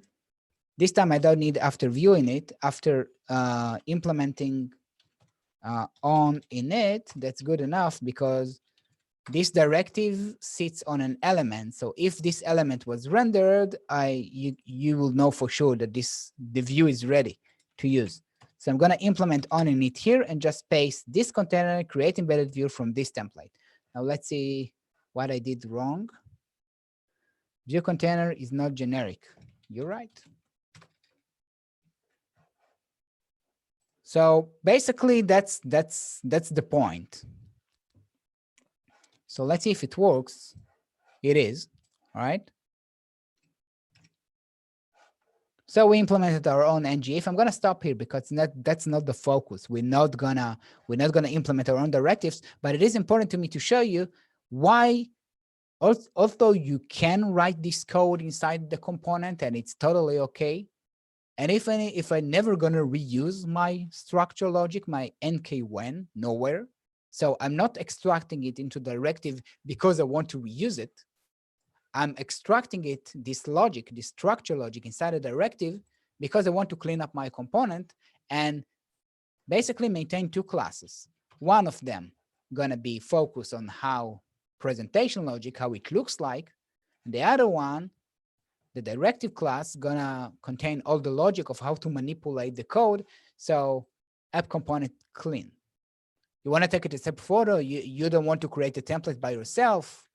Well, do this, NK-when, and just let Angular knows that you want to wrap this with a template by putting the asterisk. And that's it. All right, same logic, same thing, but we created our own stuff. And I'm gonna stop here for a second. First, to summarize. Second, because like I said, we're not gonna implement directive, that's not the point. And to emphasize the message from this intro, before we move to the demo that's gonna end up this session. So presentation logic, the component, how it looks like, how we lay out stuff, rendering logic inside of directives. Structure manipulation is done by view container class. In this use case, in this demo, we took a very simple structure manipulation. We just created a view out of the template and insert this view, attach this view to a specific place in the DOM. So I'm gonna look at the chat for a second and see if there's any relevant questions, and then move to the final implementation that's gonna summarize this session and answer some questions in between. So let's see. Works on use native APIs instead of regarding the same functions. I don't know. I don't think it's relevant. Keyword attach. How to control the appearance of an industrial and banner also in HTML code. Actually, let me start with the demo. I think it's going to answer a lot of questions here. Someone asked use case. If the use case referred to what I just showed you, let me just say this. The whole thing that you just seen was to learn about the existing of this view object, the importance of the view container class, the concept that we manipulate structure using the view container API, and we apply this logic on view objects, all right? That was the point. I not encourage you at all to implement your own ngIf. I mean, my best practice in Angular, if you can achieve your goal using any one of the built-in directives, go ahead and do it. There's absolutely no reason to build your own ng-repeat if you can use, ng-repeat, that's AngularJS, using ng4 if you've got ng4 built-in Angular. So if you can achieve the structure manipulation that you want with ng4, ng-switch, or ngIf, go ahead and do it. Why did I implement my own ngIf? Just to show you the concept of view container API, emphasize the concept of rendering logic and display logic, and show you like another motivation why you want to separate this logic, even though we're not going to reuse it. Because a lot of time people think, yeah, I'm going to create a directive and I'm going to reuse it.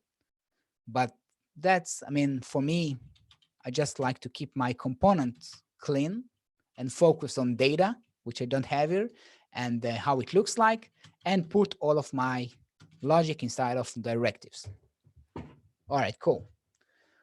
how to control appearance, We talked how to add industrial ads. All right, so you talked about something completely else, which means that you are not listening. I'm kidding. All right, let's move to the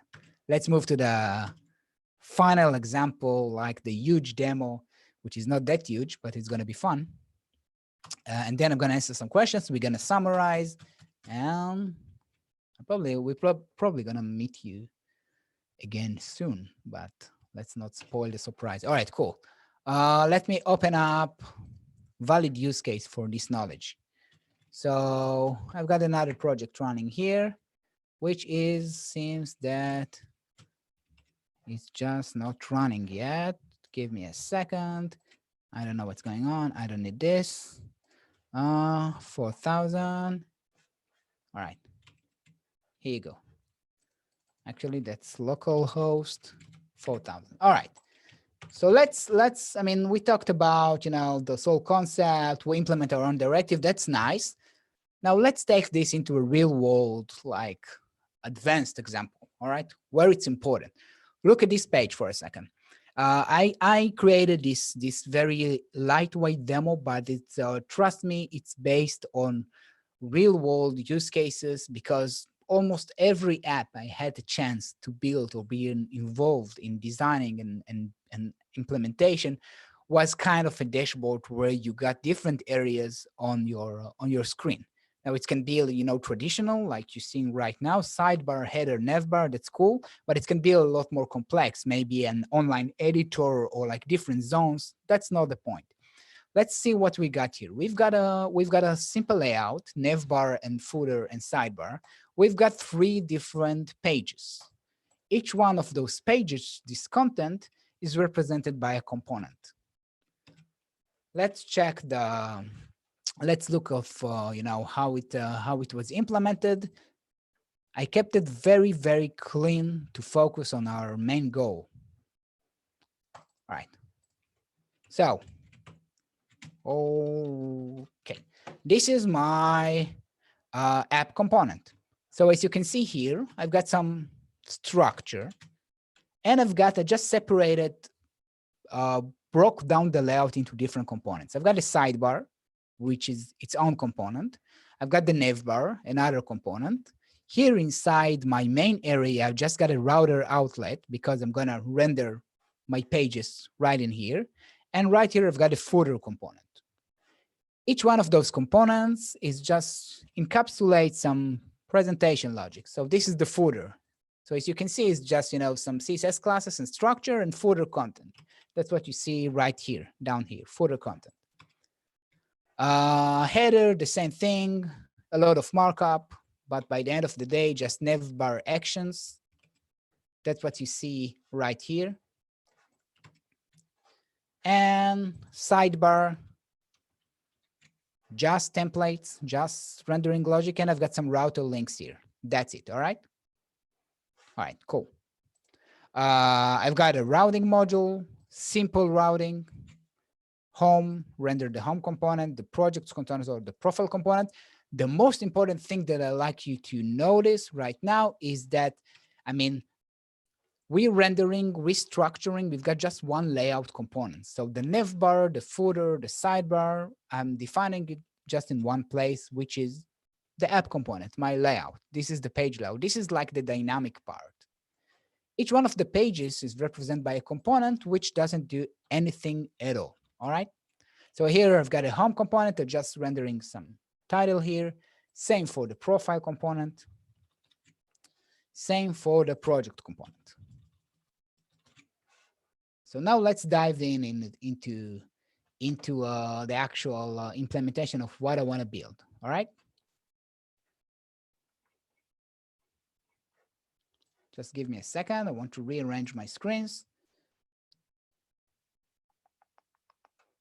because I just trying to see your questions and the broadcast all together, which is not that friendly. Just a second. Be patient, my friends.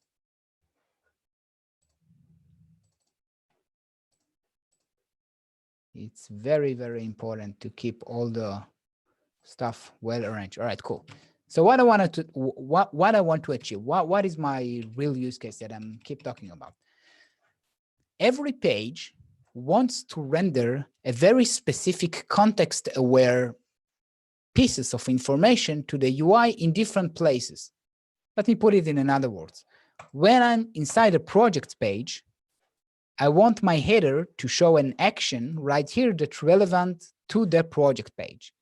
And on the footer, I want to display some content which is relevant to the project page.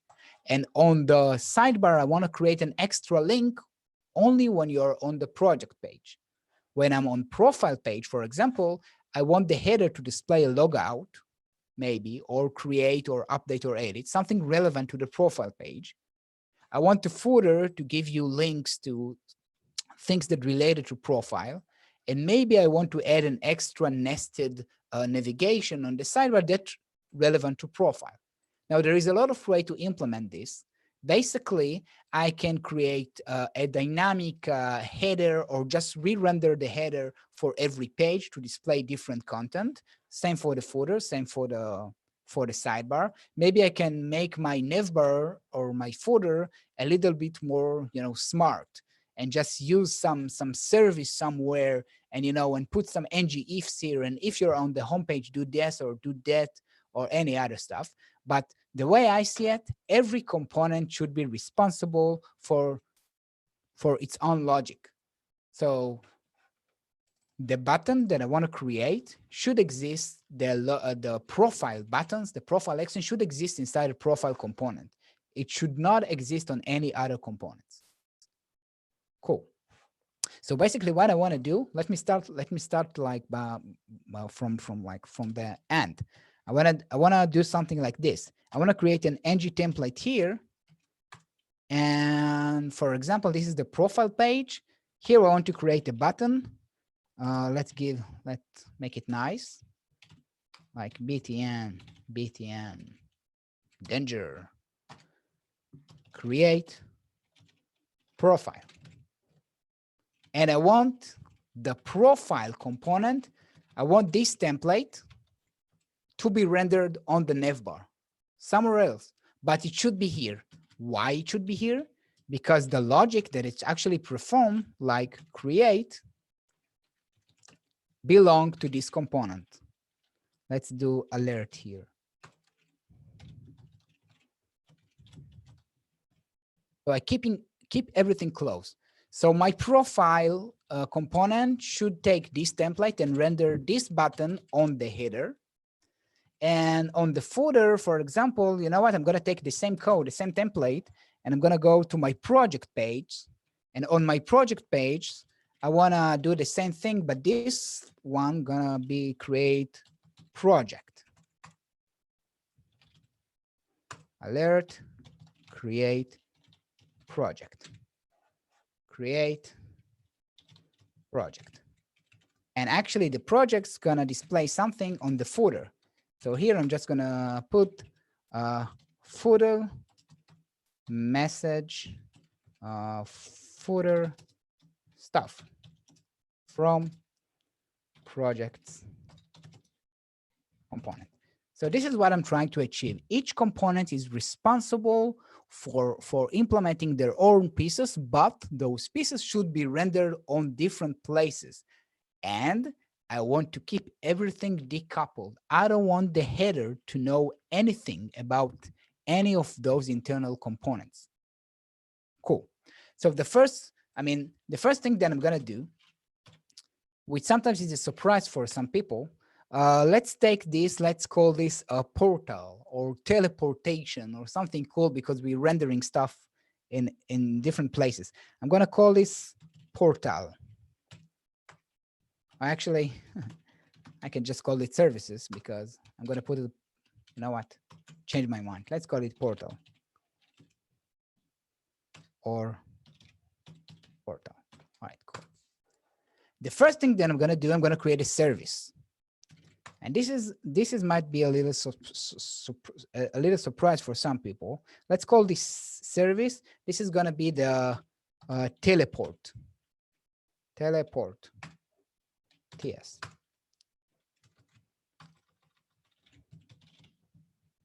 export class, teleport, injectable. I could have used there's no reason not to use the CLI. I don't know why I did it this way. Injectable, and this one provided in root. Fine, cool. And I said that it's gonna be a little bit surprised because I talked about views up until now, and now I'm creating a service. And we all know that the service got nothing to do with views, but wait a second. Those views, those embedded views, those templates, the bottom line, all of them are just JavaScript objects, which means that there's no reason why to not manage them inside of a service. Let me write some code and explain. So I'm going to create a private targets. It's going to be a map, a JavaScript map, yeah? Every map should have a key, which is going to be a string. And what else? And a view container ref. So I'm creating a map that's going to hold view containers. It's going to hold places. I don't care where they are. They're going to contain anchors where I can attach views to. So I like to initialize stuff on my constructor. So here I'm going to do these targets equals new map. Next, add target. You're going to give me a target name. That's going to be a string. And that's going to be a typo. You're going to give me a target name. And you're going to give me a view container.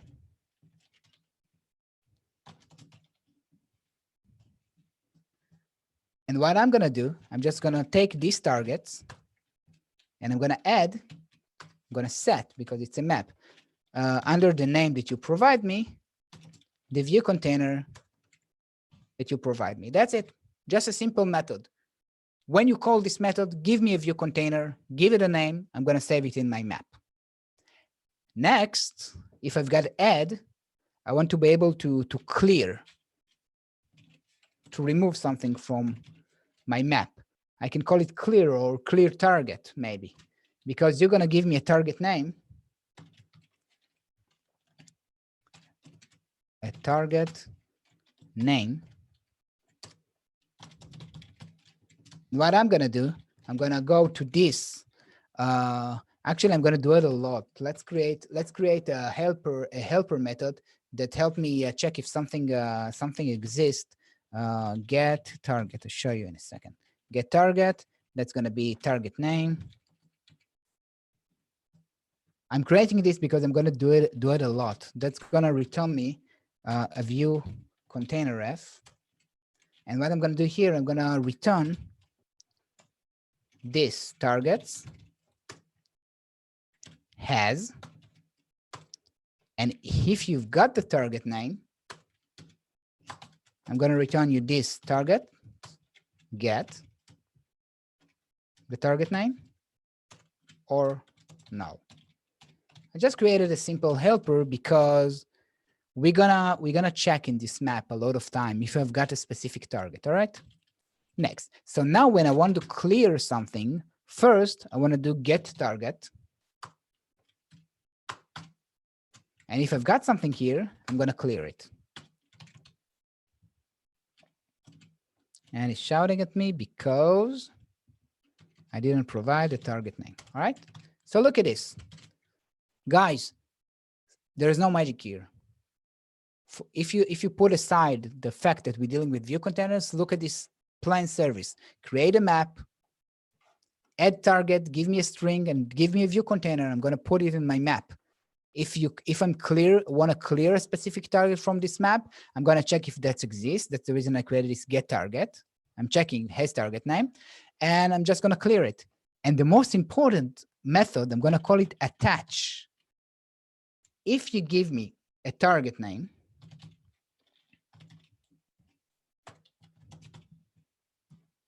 and you give me a template, template ref. Remember what we did before? If we've got a view container and we've got a template, I can go ahead and do this. This get target. So give me the target. And if this target exists, create embedded view from this template, from this, it's not this, from the template that you provide. And we're done with the service. Most of the demo is already done. So let me just go line by line and make sure that we all understand. Guys, pure logic, not a component, not a directive. A service that holds a map. This is a JavaScript map, all the methods from the map, the set, the add, this is plain JavaScript. I created a map. You can add stuff to this map. This map got keys and got view containers. So you can host view containers in this map. And if you call this method attach and you give me a template, I'm going to go to this map, get this target, get by key, get this view container ref that you ask for, and create an embedded view and put the template inside of it. We're done. All right. The code is already in GitHub, so don't worry. All right. Nice. So we're done with it. So now the trick is, and it's going to be just very few lines of code. How do I add target? How do I attach target? Now, because add target needs view container ref and attach needs templates, how can we get view containers and templates? And obviously, we should get it from the view. I'm going to create two directives. Let's call the first directives, let's call it attach to. All right? Attach to directive. The other directive, let's call it target or add target. And let's start with the attach to directive. So basically, if I go to one of my pages, like the profile pages, I want to do something like this. You see this template? I want to use my attach to.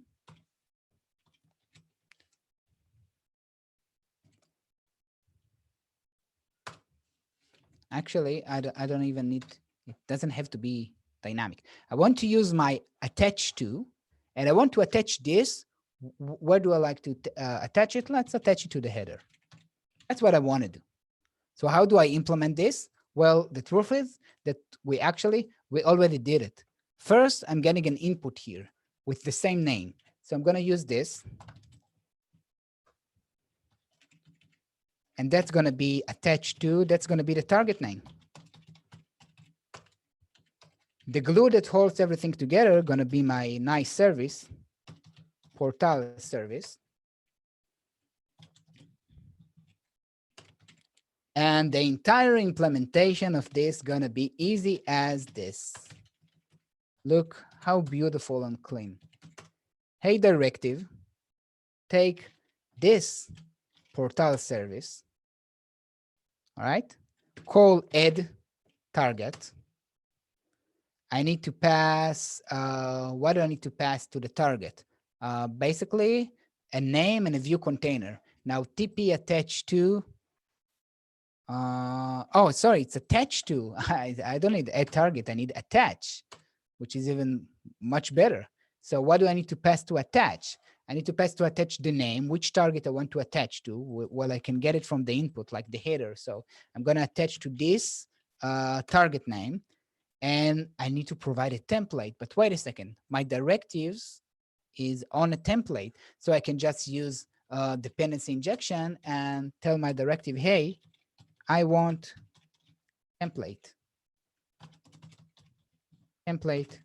ref. That's it. Look at this code for a second. My directive, ng attached to, sitting on a template, getting a string, which is the name, calling the service, attach to this target name, to the header, this template. I'm sitting on the template. That's it. That's the only thing I need. That's the attached to.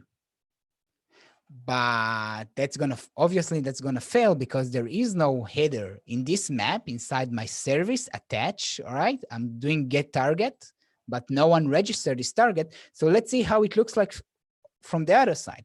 I'm gonna go to my layout or everywhere inside your app, and here what I want to do, I want to do an ng container, and let's add the TP add target, and just give it a name, same name, header. At the target, gonna do the exact same thing, but a little bit different. All right. At target, first of all, I've got an input again, input, and I'm reusing the same name here. And that's going to be my target name, which is going to be string and a typo. The glue that holds everything together is the portal service. Portal service. And on init here, all I need to do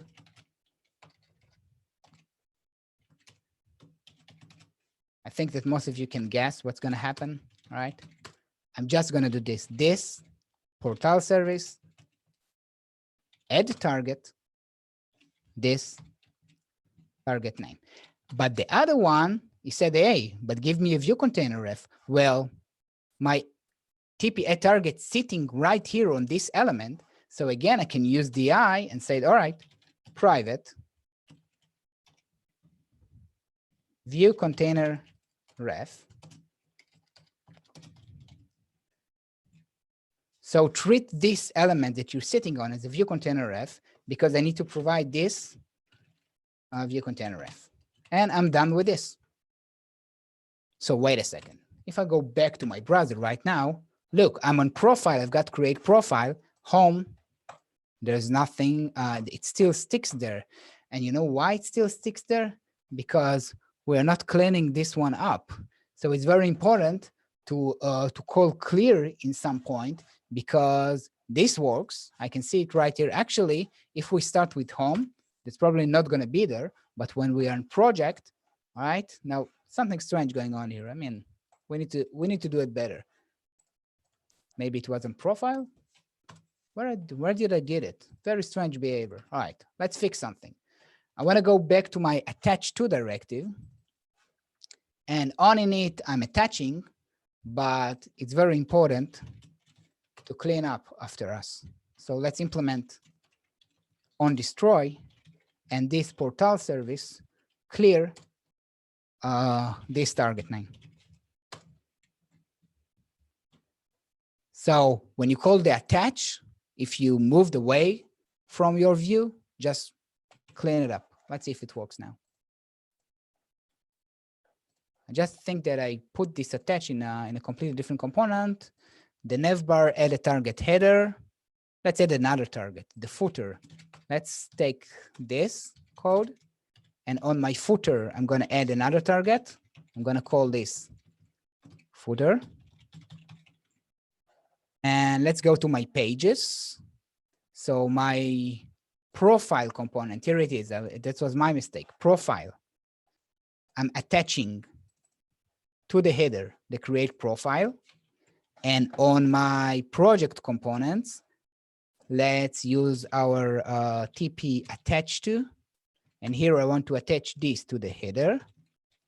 And I want to attach this to the footer. Let's see if we can get something happening. All right, look at this. Homepage, there's nothing. Projects, create project, footer stuff from project component. Profile, I've got nothing here. The create profile, though, is now create profile and not create project.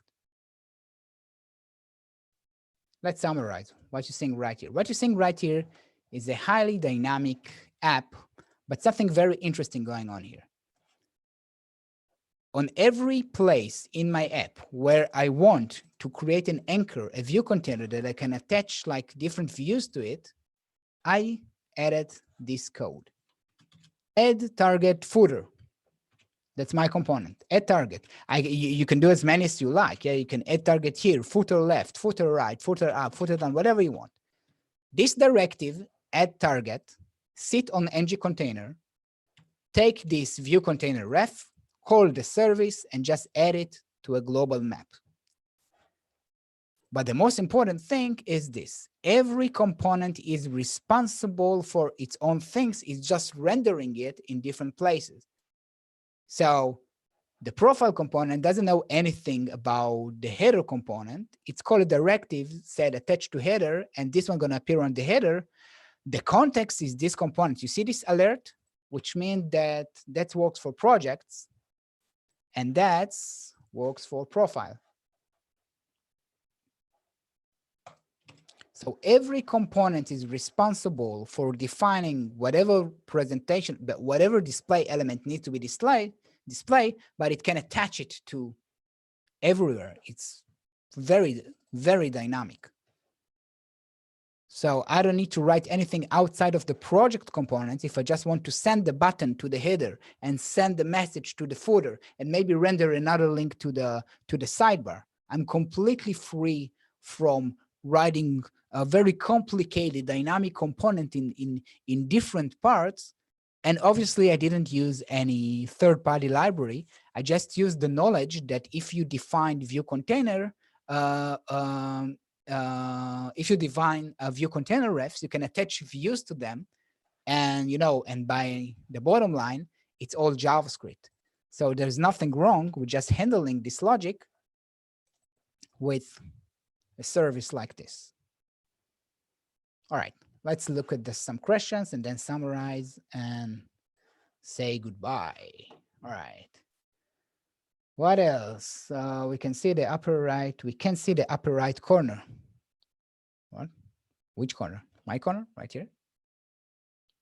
I assume that you're talking about the code that maybe got lost a little bit. I hope, because I moved very fast, I hope that you were able, after reviewing this thing, you'll be able to see the code again. But anyway, I'm going to ask for from Derek, from the organizer, to put in the video comments, in the video description, a link to this code, which is already exists on GitHub, so you can review it slowly and you can ask questions. Anyone care of perhaps overall concept, garbage collection, current concept, adding elements? Guys, any specific questions for what you're seeing? I see you having a discussions with one another, which is great. But if you've got like any questions specifically about what you just seen, that's the right time to do it, and then we're gonna wrap it up. Assuming on push strategy, if you click the button, where the change detection will be performed? Oh, that's a great question. I mean, if you click a button and you want to perform a change detection, but this change detection can't be, you want it to perform like in other places, actually that's a great topic for it's a little bit out of scope, but I'll tell you this.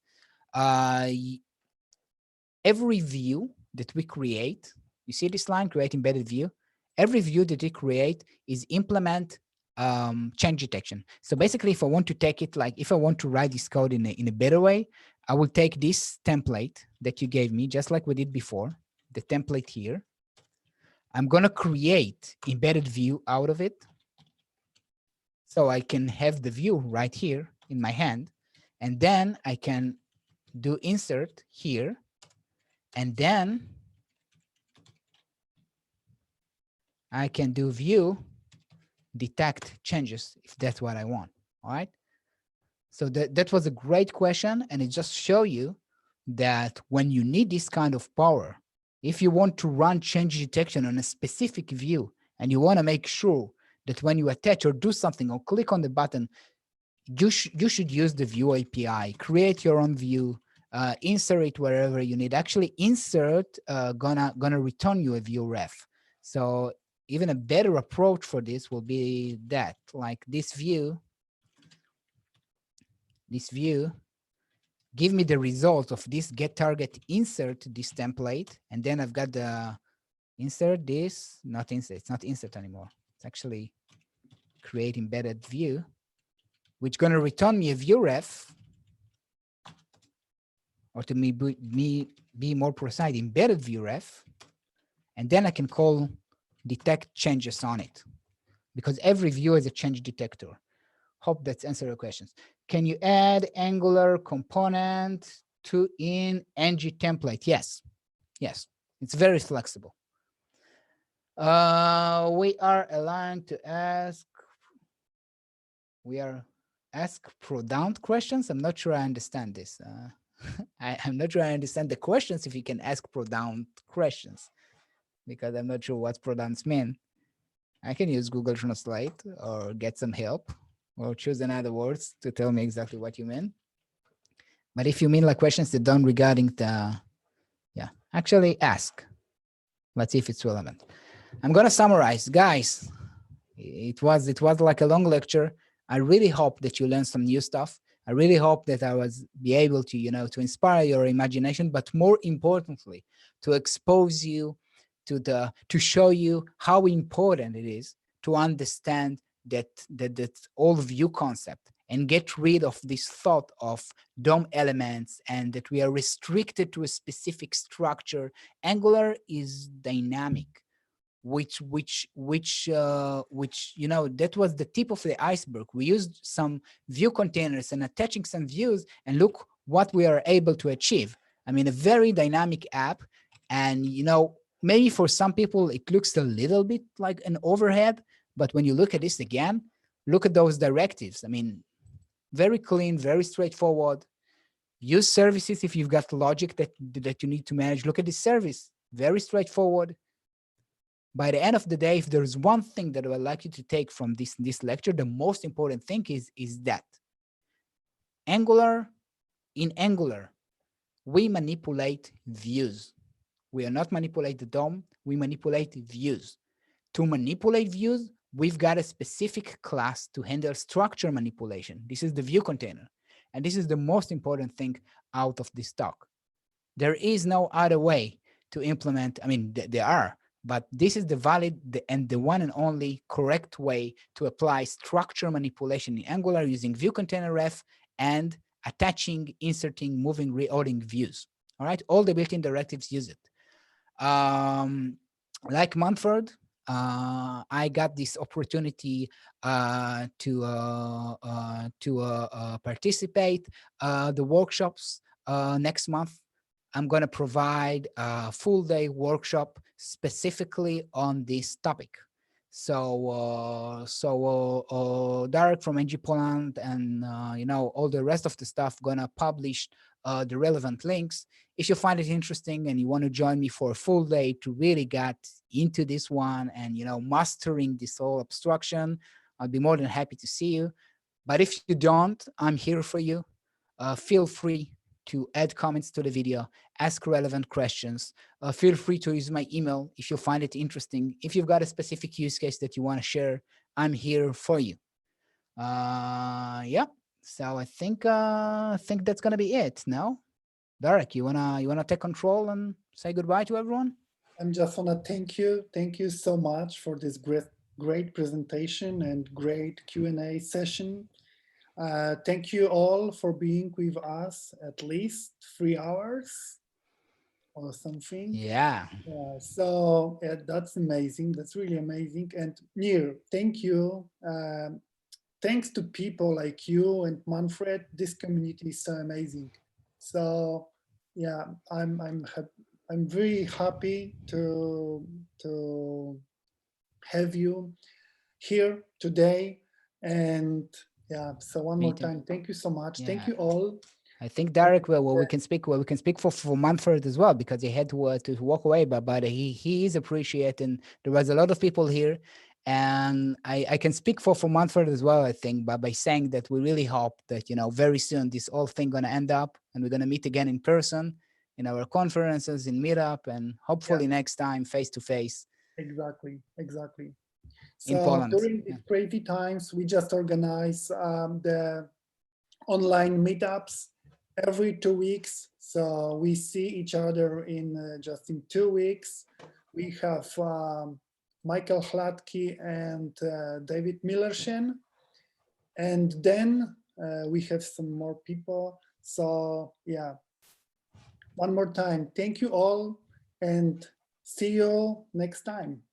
Bye-bye. Bye, everyone.